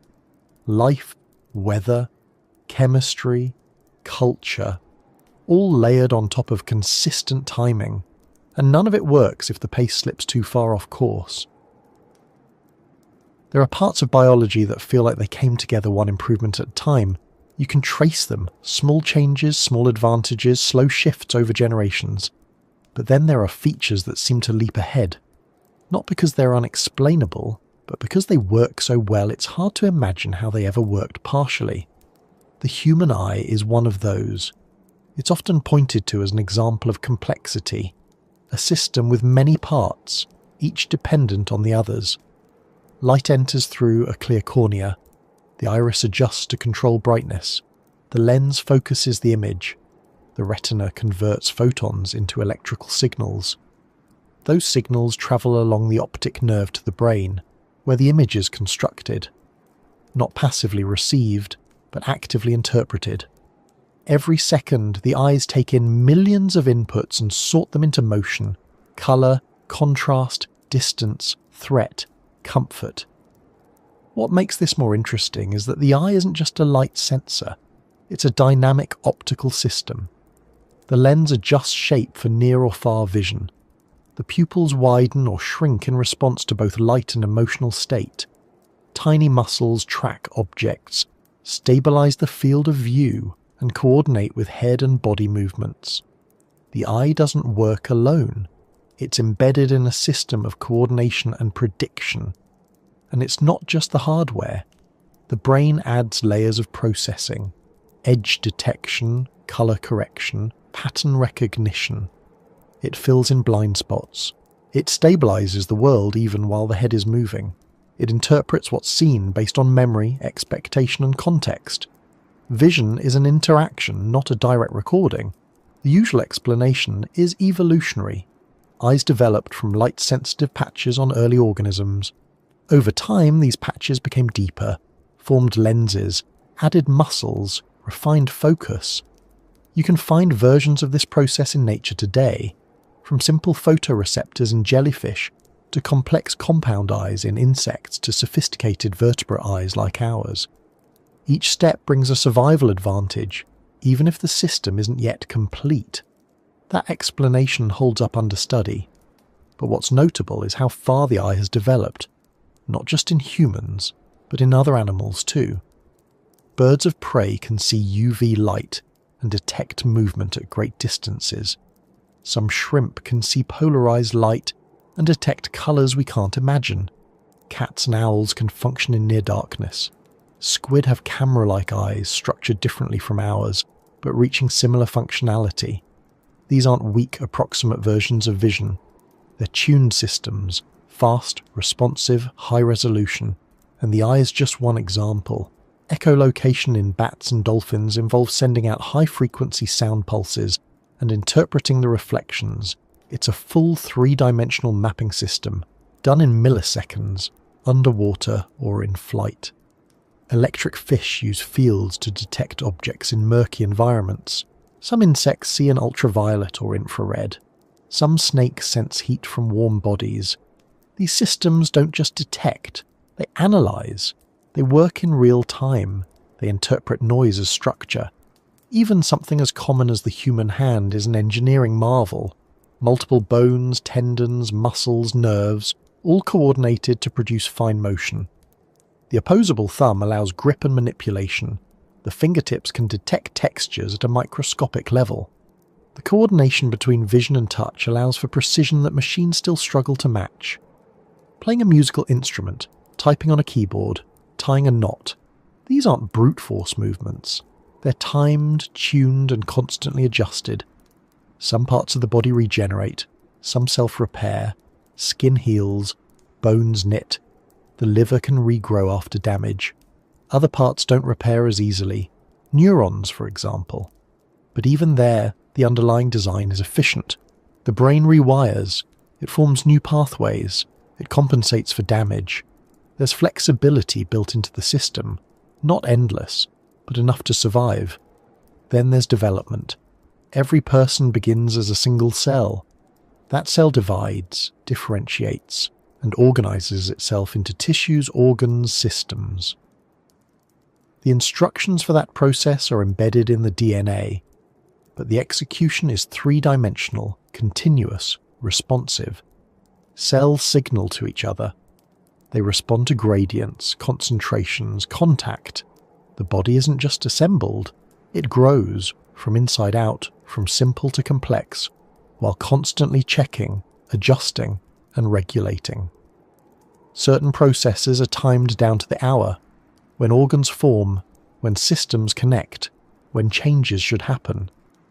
If the timing is off, development can fail, but most of the time, it doesn't. It proceeds with accuracy that rivals engineered systems. That accuracy doesn't guarantee perfection, but it allows for complexity to emerge reliably. You can find similar precision in less visible systems. The immune system detects and neutralizes threats based on memory and pattern recognition. The endocrine system adjusts energy levels, growth, stress response, reproduction. The cardiovascular system delivers oxygen and nutrients with incredible efficiency, adjusting flow on the fly, responding to movement, temperature, damage. All of these systems are made of cells. Each cell is a compartment with its own internal logistics. Membranes, organelles, transport channels, waste removal. The cell runs itself, follows instructions, adapts to signals, and repeats the process constantly, dividing, dying, renewing. There's no single feature that proves anything. And yet when you stack the systems together, vision, motion, balance, coordination, communication, what you get isn't just survival, it's ability, awareness, creativity, the capacity to interact with the world in detailed, responsive ways. From the outside, humans might seem fragile, soft, slow, dependent on tools, but biologically, the human body is both adaptable and precise. It can run long distances, recover from injury, learn languages, manipulate tools, raise children, coordinate memory with planning, balance emotions with reasoning. Those aren't secondary traits. They're central to how humans operate. None of this argues against natural processes. Evolution provides a clear mechanism: variation, selection, adaptation. But even within that framework, some traits seem unusually successful, tuned not just for function, but for range. The eye doesn't just see, it adapts to light and dark, tracks motion, focuses near and far. The ear doesn't just hear, it detects tone, direction, rhythm. The body doesn't just move, it climbs, swims, dances, writes. These aren't lucky breaks, they're systems built on systems, refined over time, interacting across scales. There's no need to call them intentional, but they work with a completeness that makes them stand out. And this leads to a larger question, not just about how individual systems work, but how they work together. Integration, coordination. What keeps all of these processes in sync, and what allows them to respond to an environment that never stops changing? Some things happen because they must. Gravity pulls, water flows downhill, metal rusts. These are regular, predictable, mechanical. But some events aren't like that. They're specific, contingent, and once-off. An asteroid strikes, a molecule mutates, a volcano erupts. We call those accidents, not because they're mistakes, but because they could have gone differently. They didn't have to happen the way they did, but what's striking is how often those accidents lead to outcomes that, in hindsight, seem almost coordinated. Take the asteroid that struck Earth about 66 million years ago. It hit near what is now the Yucatan Peninsula. The impact released more energy than 1 billion nuclear bombs. It vaporized rock, kicked up global firestorms, blacked out the sky, collapsed ecosystems, and it ended the age of the dinosaurs. That was not a slow evolutionary process. It was a reset. Fast, violent, and complete. But it also cleared the ecological space that allowed mammals to expand, diversify, and eventually dominate. Without that single event, human beings might never have arrived. That's one event. There are others. Roughly 2.5 billion years ago, Earth's atmosphere began to fill with oxygen. Not because of a cataclysm, but because single-celled organisms learned how to use sunlight to split water. Photosynthesis. The byproduct was oxygen, which built up slowly in the atmosphere and oceans. At first, it was toxic to existing life, but over time it enabled entirely new forms of metabolism. Higher energy yields, complex cells, eventually multicellular life. One biochemical innovation changed the entire trajectory of life on Earth, not by design, but by consequence. Around 600 million years ago, multicellular organisms began to evolve more rapidly. Nervous systems, eyes, skeletons. The fossil record shows an explosion of diversity in what's called the Cambrian period. Some of that may have been triggered by oxygen levels reaching a certain threshold. Some by genetic innovations like the rise of regulatory genes that control body plans. Whatever the cause, the timing was narrow. A few million years in either direction, and the environment might not have supported the outcome. Even plate tectonics, the slow drift of continents, shapes outcomes in ways that seem disproportionate to the motion. The movement of land masses over millions of years changes ocean currents, isolates species, opens migration routes, blocks others. It creates mountain ranges, which influence rainfall. It moves species together or apart, and in doing so, it sets the terms for natural selection. Who survives, who mixes, who dies out. The formation of the Moon, likely from a collision with a Mars-sized body, is another example. It was chaotic, high energy, and probably one of the rarest types of impacts. But the result was a stable moon that helps regulate Earth's tilt, tides, and rotational stability. Without it, climate patterns might shift too wildly for large ecosystems to hold together. None of these events were guaranteed. They weren't part of some schedule, but they had consequences far beyond their initial scope. Not just chain reactions, but turning points. Crossroads where one outcome reshaped what was even possible afterward. Biology, too, is full of what look like lucky breaks. The appearance of DNA as a stable information storage system, the rise of proteins with flexible functions, the emergence of eukaryotic cells, cells with internal compartments like nuclei and mitochondria. That last step likely came from one cell engulfing another, not to eat it, but to work with it. A merger, a fluke that became permanent. That symbiosis allowed for larger, more complex organisms. Then there's sexual reproduction, which mixes genes and increases variation, speeding up evolution but requiring cooperation between individuals. Or the evolution of consciousness, not just behaviour, but awareness, memory, planning, reflection. Not inevitable, not universal, but real, and linked to a network of prior developments, any one of which could have gone differently.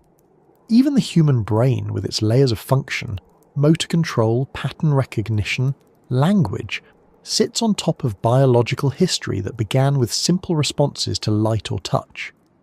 Each layer required earlier systems to work. Neurons, then circuits, then coordination between regions, and at every stage the conditions had to be right. Energy supply, protection, time to develop. Looking at all of this, one way to think about it is as a filter. Many planets may exist. Many may even have water or heat or the right chemistry. But to reach complexity, and then consciousness, and then civilization, a long list of things must line up, and not just in any order, in the right sequence, at the right intervals. The timing can't be off. Too soon, and the system fails. Too late, and the opportunity's gone. That doesn't make it planned. But it does make it rare. What's unsettling is how narrow some of those thresholds are. If the Earth was slightly close to the Sun, the oceans might boil. Slightly farther, and they might freeze. If gravity were weaker, the atmosphere might drift away.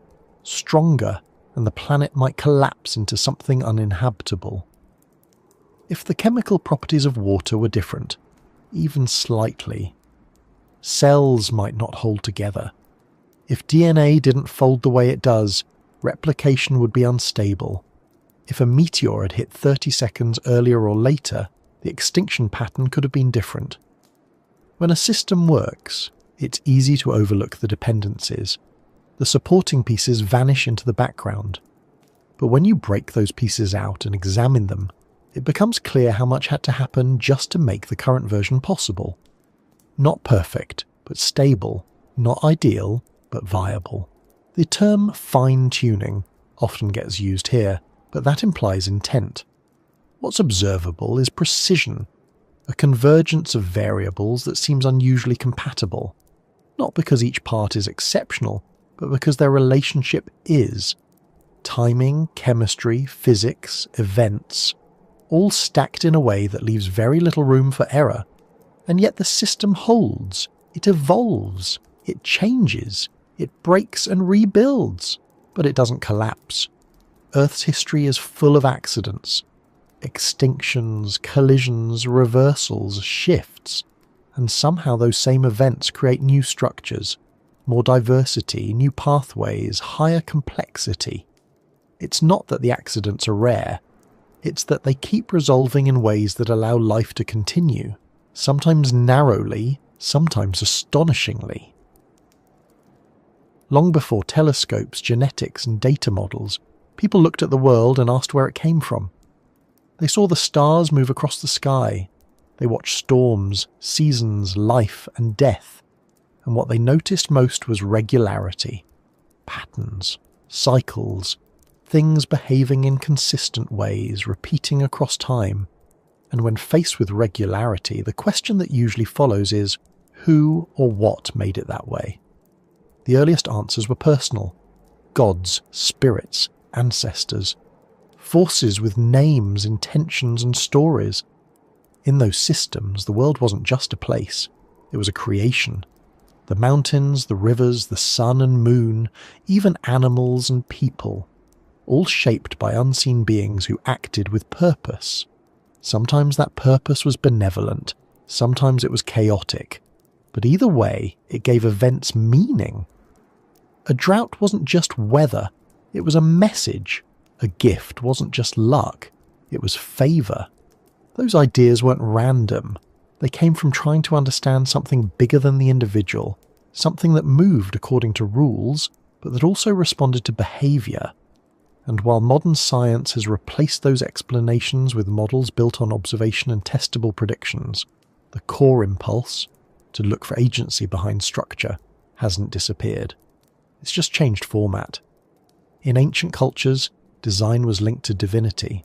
A complex object implied a maker. A beautiful form implied intention. You see this in Greek philosophy, where some thinkers imagined a prime mover, a shaping mind. You see it in Eastern traditions, where the world is treated not as a product, but as an unfolding system, deeply ordered. And you see it in religious texts, stories where creation is deliberate, even personal. Later, with the rise of monotheism and formal theology, the idea of design took on new language: creation ex nihilo, purpose, divine will. The universe wasn't just shaped, it was chosen. It had a beginning, a goal, and a structure. That view held sway for centuries, not just in religious life, but in scientific thought as well. Early naturalists often saw their work as discovering the mind of God through the study of nature. Then, in the 19th century, Darwin offered a different model, one without foresight. Evolution by natural selection described how complex organisms could arise from simple beginnings through variation and filtering over time. It was a major shift, not because it denied design, but because it removed the need for it. You could explain biological order without invoking intention. That didn't answer all questions, but it changed the frame. Since then, science has moved further in that direction. The standard view now is that systems, whether biological, planetary or cosmic, can emerge from the interaction of rules, matter and time. Complexity from simplicity, not through construction, but through self-organization. At each stage, the process is local. No central control, just feedback, selection and iteration. But even within that model, the sense of design persists. Not in the traditional sense, not a watchmaker in the sky, but in the structure of the outcomes. The brain behaves like a computer. The genome behaves like a script. The laws of physics behave like a programming interface. These analogies aren't perfect, but they're persistent. We keep finding systems that remind us of the systems we make. And lately, that loop has tightened. Because now we don't just describe biology with engineering terms. We build biological tools using engineering. We write genetic code. We simulate ecosystems. We evolve digital organisms inside algorithms. We build models that design other models. And in doing so, we start to see the line between natural design and artificial design blur. Artificial intelligence, once a speculative concept, now writes, paints, translates, predicts. It doesn't think the way people do, but it processes structure. It finds patterns, and sometimes it finds solutions that surprise even its creators. Algorithms evolve. Neural nets adjust. Complex behavior emerges from simple rules. Sound familiar? This isn't to say that algorithms are divine, but they've forced a new question. Is design always conscious? Does order require a mind? Or just a set of conditions? If a machine can create something meaningful without understanding it, then maybe understanding isn't necessary for construction. And if nature can create structure without intention, then maybe intention isn't the only route to complexity. That's where the conversation has landed. Not between science and religion, but between different models of emergence. Some say the universe is self-organizing, others say it was shaped. But both sides agree. The results are structured. That structure can be described, analysed, replicated, sometimes even predicted.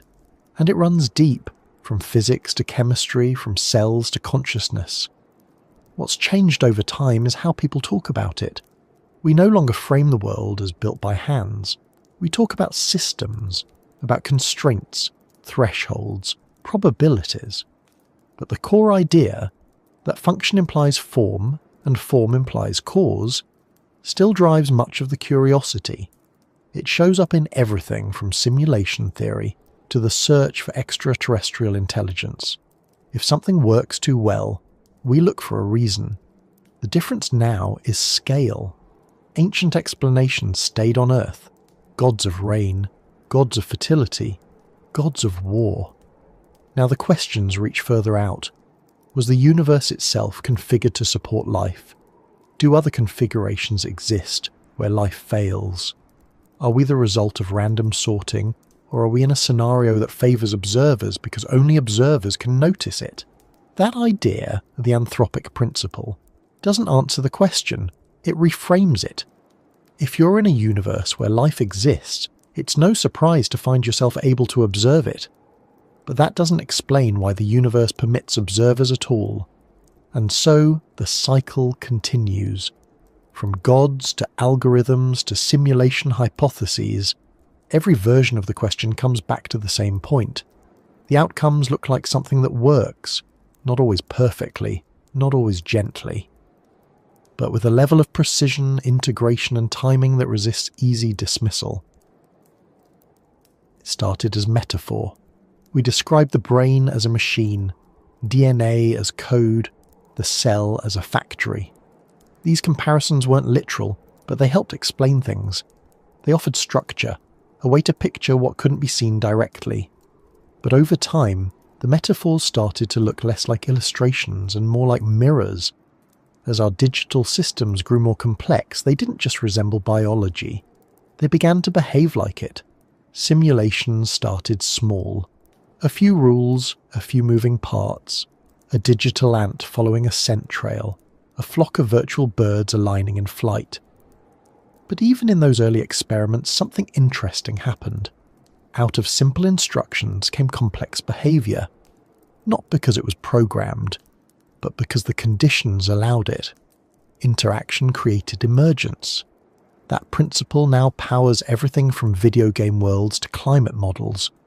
We feed in data, we define constraints, we press run. The system responds. Sometimes it surprises us, sometimes it fails, but more often than expected, it behaves in ways that feel familiar. Populations rise and fall, cities form, languages evolve. Artificial agents develop strategies we didn't write, not because they understand, but because the math supports it. Simulations don't create real worlds, but they can approximate them. They let us see what might happen if a variable shifts. Temperature rises, genes mutate, resources deplete, and through that they've become more than tools. They've become thought experiments, not just what is, but what could be. And at a certain point, the gap between model and reality starts to narrow. You can now simulate evolution itself. Digital organisms with virtual genomes mutate, compete, adapt. They develop locomotion, sensory patterns, even cooperative behavior. No one tells them how. They discover what works by trial. And because computers don't tire, these cycles run thousands of times faster than in nature. Evolution, compressed into hours. In some cases, the solutions they find are unfamiliar. Not optimal in a human sense. Not elegant, but effective. Algorithms don't look for beauty. They look for success under the rules they've been given. And sometimes the things they produce, shapes, sequences, strategies, echo patterns found in the natural world, spirals, branches, cycles, fractals, not copied, but rediscovered. That echo raises questions. If digital systems with minimal input tend towards certain forms, what does that say about those forms? Are they just efficient? Or is there something deeper, some underlying geometry that all systems, biological or artificial, fall into when given the chance? The simulation idea goes further. Some have proposed that our own universe might be a simulation, not figuratively, but literally. A digital environment running on a substrate we can't observe. The idea isn't science fiction anymore. It's a philosophical hypothesis, floated by physicists and computer scientists alike. If a civilization advanced far enough to simulate consciousness, the argument goes, there could be many more simulated realities than real ones, and statistically, we might be in one. There's no direct evidence for this. But there are oddities, limits in physics that look like resolution, discreteness in matter and energy, observations that collapse only when measured, boundaries that resemble computation more than continuum. These could just be features of the physical universe, or they could be artifacts, signs that the system we live in has edges, rules, shortcuts. Even if the simulation idea isn't true, it has utility. It forces a new perspective. If reality behaves like a system, we can study it like one. We can analyze its rules, map its parameters, search for consistency. We're not assuming purpose. We're acknowledging structure. Virtual reality adds another layer. We now create digital spaces so immersive that the brain begins to treat them as real. Games, training modules, design tools, all simulating environments that don't exist, yet still produce meaningful experience. In those spaces, perception becomes the main variable. If the brain accepts it, the difference between real and simulated begins to blur, and in those same systems we now place agents, artificial intelligences that learn, respond, adapt. These entities don't think like people, but they process information, they explore options. Some even begin to show behaviours that mimic learning, not in a conscious sense, but in a pattern-seeking one. It's not hard to imagine a near future where simulations run not just for prediction, but for exploration. A world where we generate new chemicals, test new medicines, evolve new designs, all inside digital frameworks, and where the systems that find those solutions weren't written line by line, but trained, shaped, guided by selection. That's where the boundary starts to break, between writing a program and raising a program, between architecture and emergence. It's not that this replaces the old questions, it reframes them. If reality can be simulated, even partially, then the distinction between design and discovery becomes thinner. Maybe design is what happens when conditions favour certain outcomes. Maybe discovery is just recognising what the structure already allows. Simulations don't have to be perfect, but if they produce systems that work, respond, adapt, then maybe they offer a kind of parallel creation, one we understand better, not by asking who built it, but by watching how it unfolds. If something looks structured, it's natural to ask if it was made that way. But the next question is harder. If it was designed, then why like this? Because this version of Earth is not perfect. It works, mostly. It sustains life, clearly, but it's also uneven, fragile, full of blind spots, trade-offs and strange choices. Bodies wear down, ecosystems collapse, natural disasters kill without warning. The same systems that enable growth also allow for suffering. If it's a design, it's not clean. And that raises the possibility that it's not design in the way people imagine it. The idea of a designed world usually comes with assumptions that things are made for a reason, that there's a best version, that problems are exceptions. But nature doesn't follow that logic. The most successful systems aren't the most elegant. They're the ones that survive long enough to matter, which often means the ones that are just good enough, not perfect, just stable. There are parts of Earth that feel like they were built to support life, the atmosphere, the tilt, the presence of water. But there are others that seem more indifferent.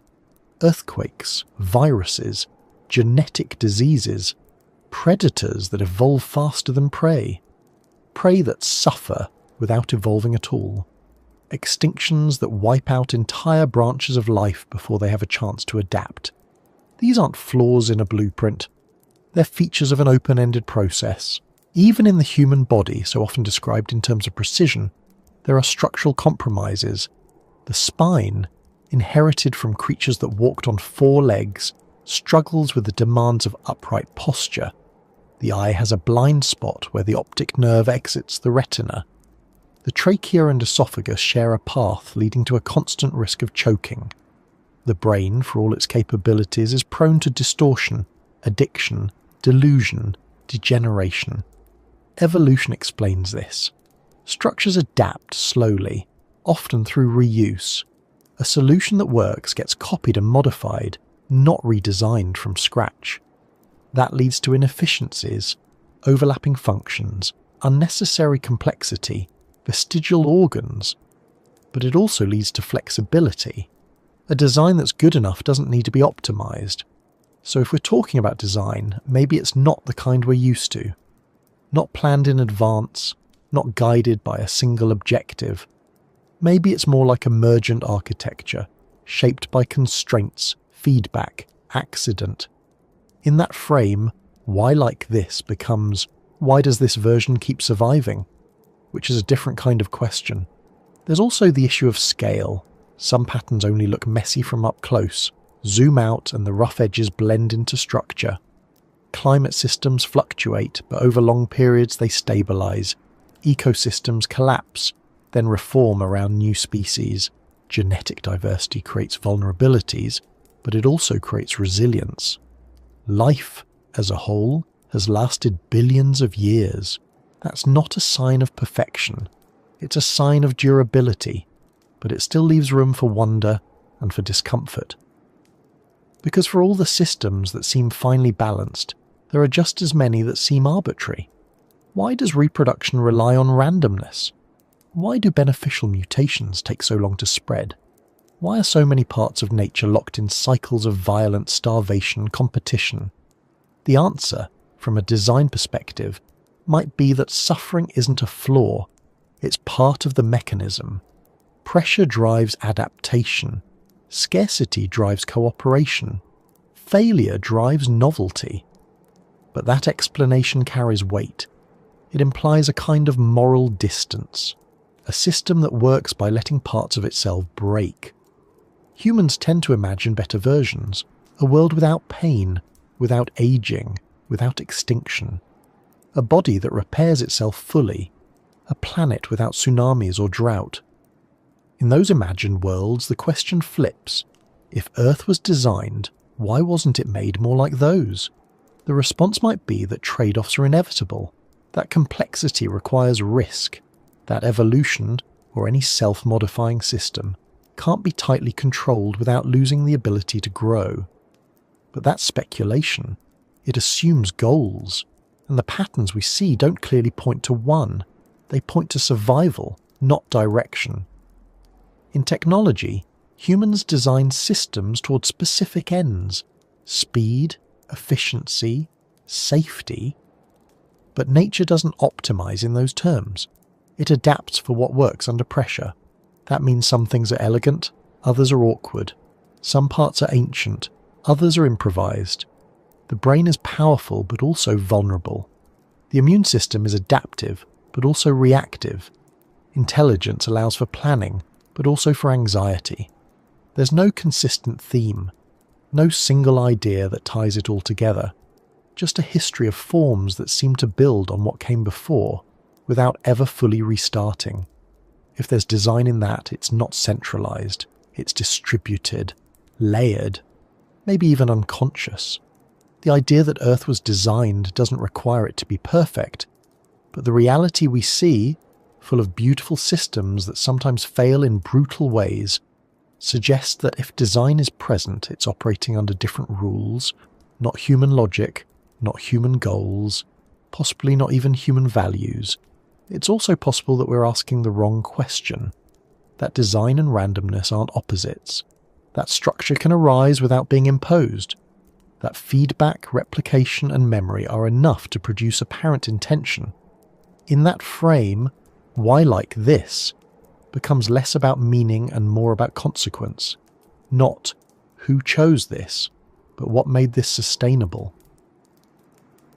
There's a point in every system, no matter how detailed, tested or well modelled, where explanation stops, not because there's nothing left to know, but because our tools have reached their limit.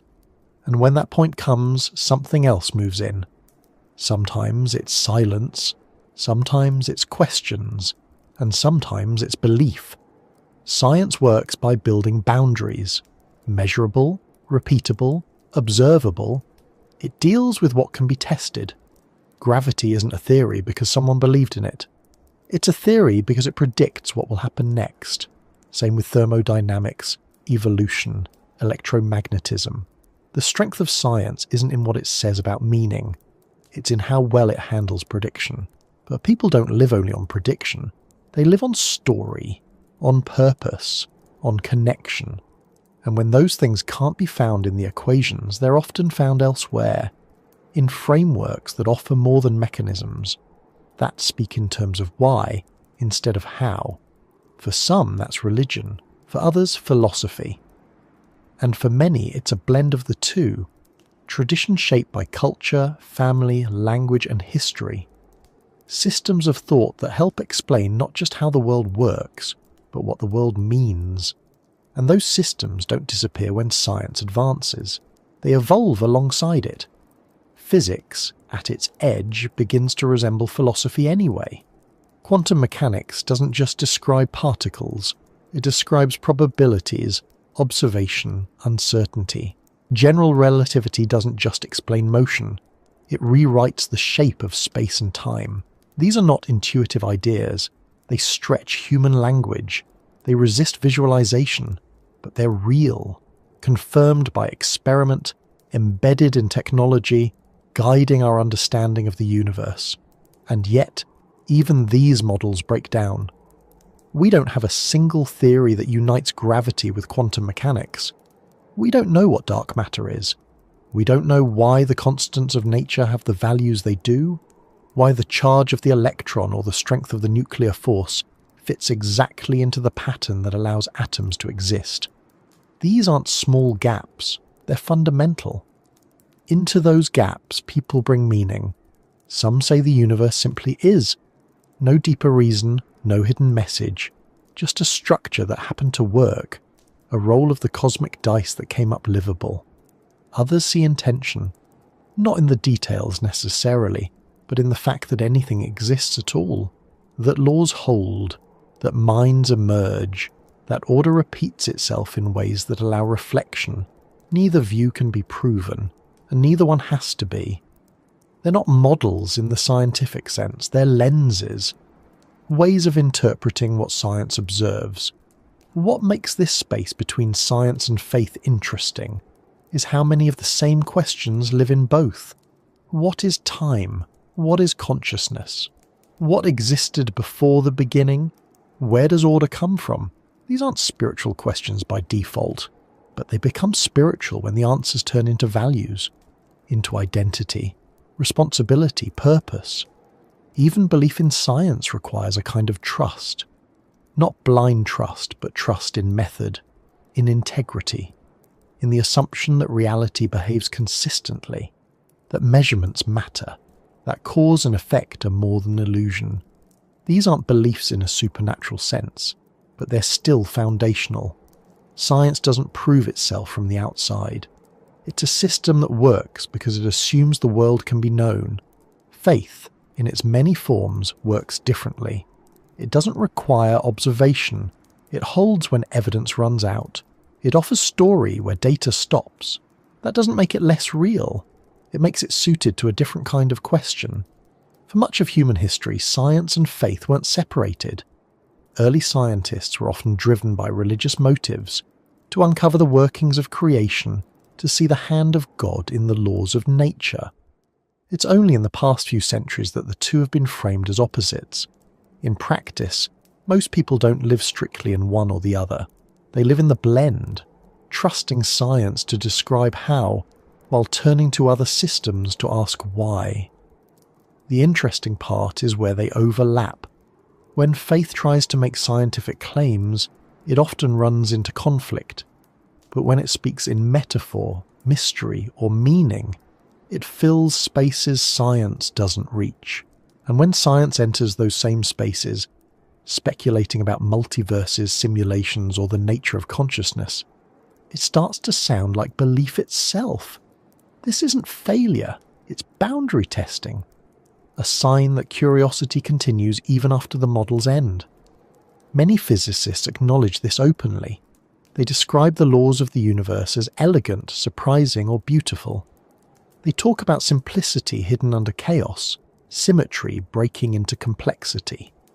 They use words like fine-tuned, not to imply a tuner, but to describe how narrow the window is between a dead universe and a living one. Others look at the same data and see randomness, an ocean of possible outcomes, with this one just happening to work. The anthropic principle, that we observe a life-supporting universe because only life-supporting universes produce observers, doesn't explain why, but it explains why us.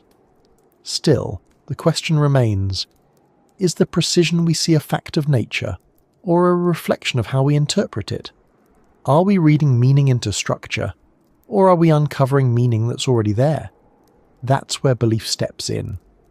Not to answer definitively, but to suggest, to imagine, to hold open the door. Not everything needs to be resolved. Some parts of life are lived better with questions still intact, which brings us close to the end, though not a conclusion. Because the final question isn't whether Earth was designed or by whom. It's how we live in it now with the systems we've inherited. The air, the water, the timing, the patterns. The chance to reflect, to imagine, to build. The question never really leaves. It just quiets down sometimes. In the middle of work, in the noise of cities, in the patterns of habit, it fades. But then something brings it back. A night sky, a fragile fossil, a perfectly timed event. And there it is again, hovering under the surface. Is all of this something we found, or something we were meant to find? Designed or discovered? Built or emerged? Those two ideas have different roots, but they often land in the same place, at the edge of what we can explain, looking out. If Earth is a design, then it is the most intricate one ever encountered. Every molecule positioned, every cycle balanced, every feedback loop delicately layered into the next. A system that sustains itself across billions of years, that recycles and reshapes, that allows not only for survival, but for understanding. That by itself would be a kind of miracle, not one of spectacle, but of quiet structure. And if Earth is not a design, if it was discovered by itself through the slow push and pull of physics and chemistry and time, then it is no less remarkable. Because what it discovered was itself, a planet that became aware, a process that looped back and saw the process, life that learned to ask. Either way, the result is the same. We are here, thinking, watching, wondering, making tools, making sense, making stories. We study cells, galaxies, equations ourselves. We map things not because we're told to, but because we need to know where we are. And we are here. Not just physically, not just on a rock orbiting a star, but fully here. Aware of the conditions that allowed awareness, able to reflect on what came before and imagine what might come next. Whatever else that is, it's rare. And maybe that's enough to hold on to, even if the origin remains unsolved. Maybe the power isn't in knowing the answer. Maybe it's in being able to ask. Because the systems continue, with or without a final explanation. The rotation of the Earth, the pull of the moon, the breath of the atmosphere, the rise and fall of ecosystems, the ongoing dance of genes and memory and environment. The rules haven't changed, but now we see them, and seeing them doesn't require certainty. It just requires presence, attention, a willingness to accept that some things are structured and strange and stunning, not because they were made for us, but because we're able to see them at all. That might be design, that might be chance, but either way it's discovery, and it's still unfolding. Thanks for spending this time here, not rushing, not reaching, just sitting with a question that doesn't need to be solved to be worth asking. Whether Earth was designed or discovered, whether these systems are intended or emergent, the world remains no less astonishing. And you, here now, listening, breathing, aware, are part of that system too. Sleep well or think long. There's no pressure either way. The planet will keep turning, the patterns will continue, and the questions, or the good ones, will still be here in the morning. Good night.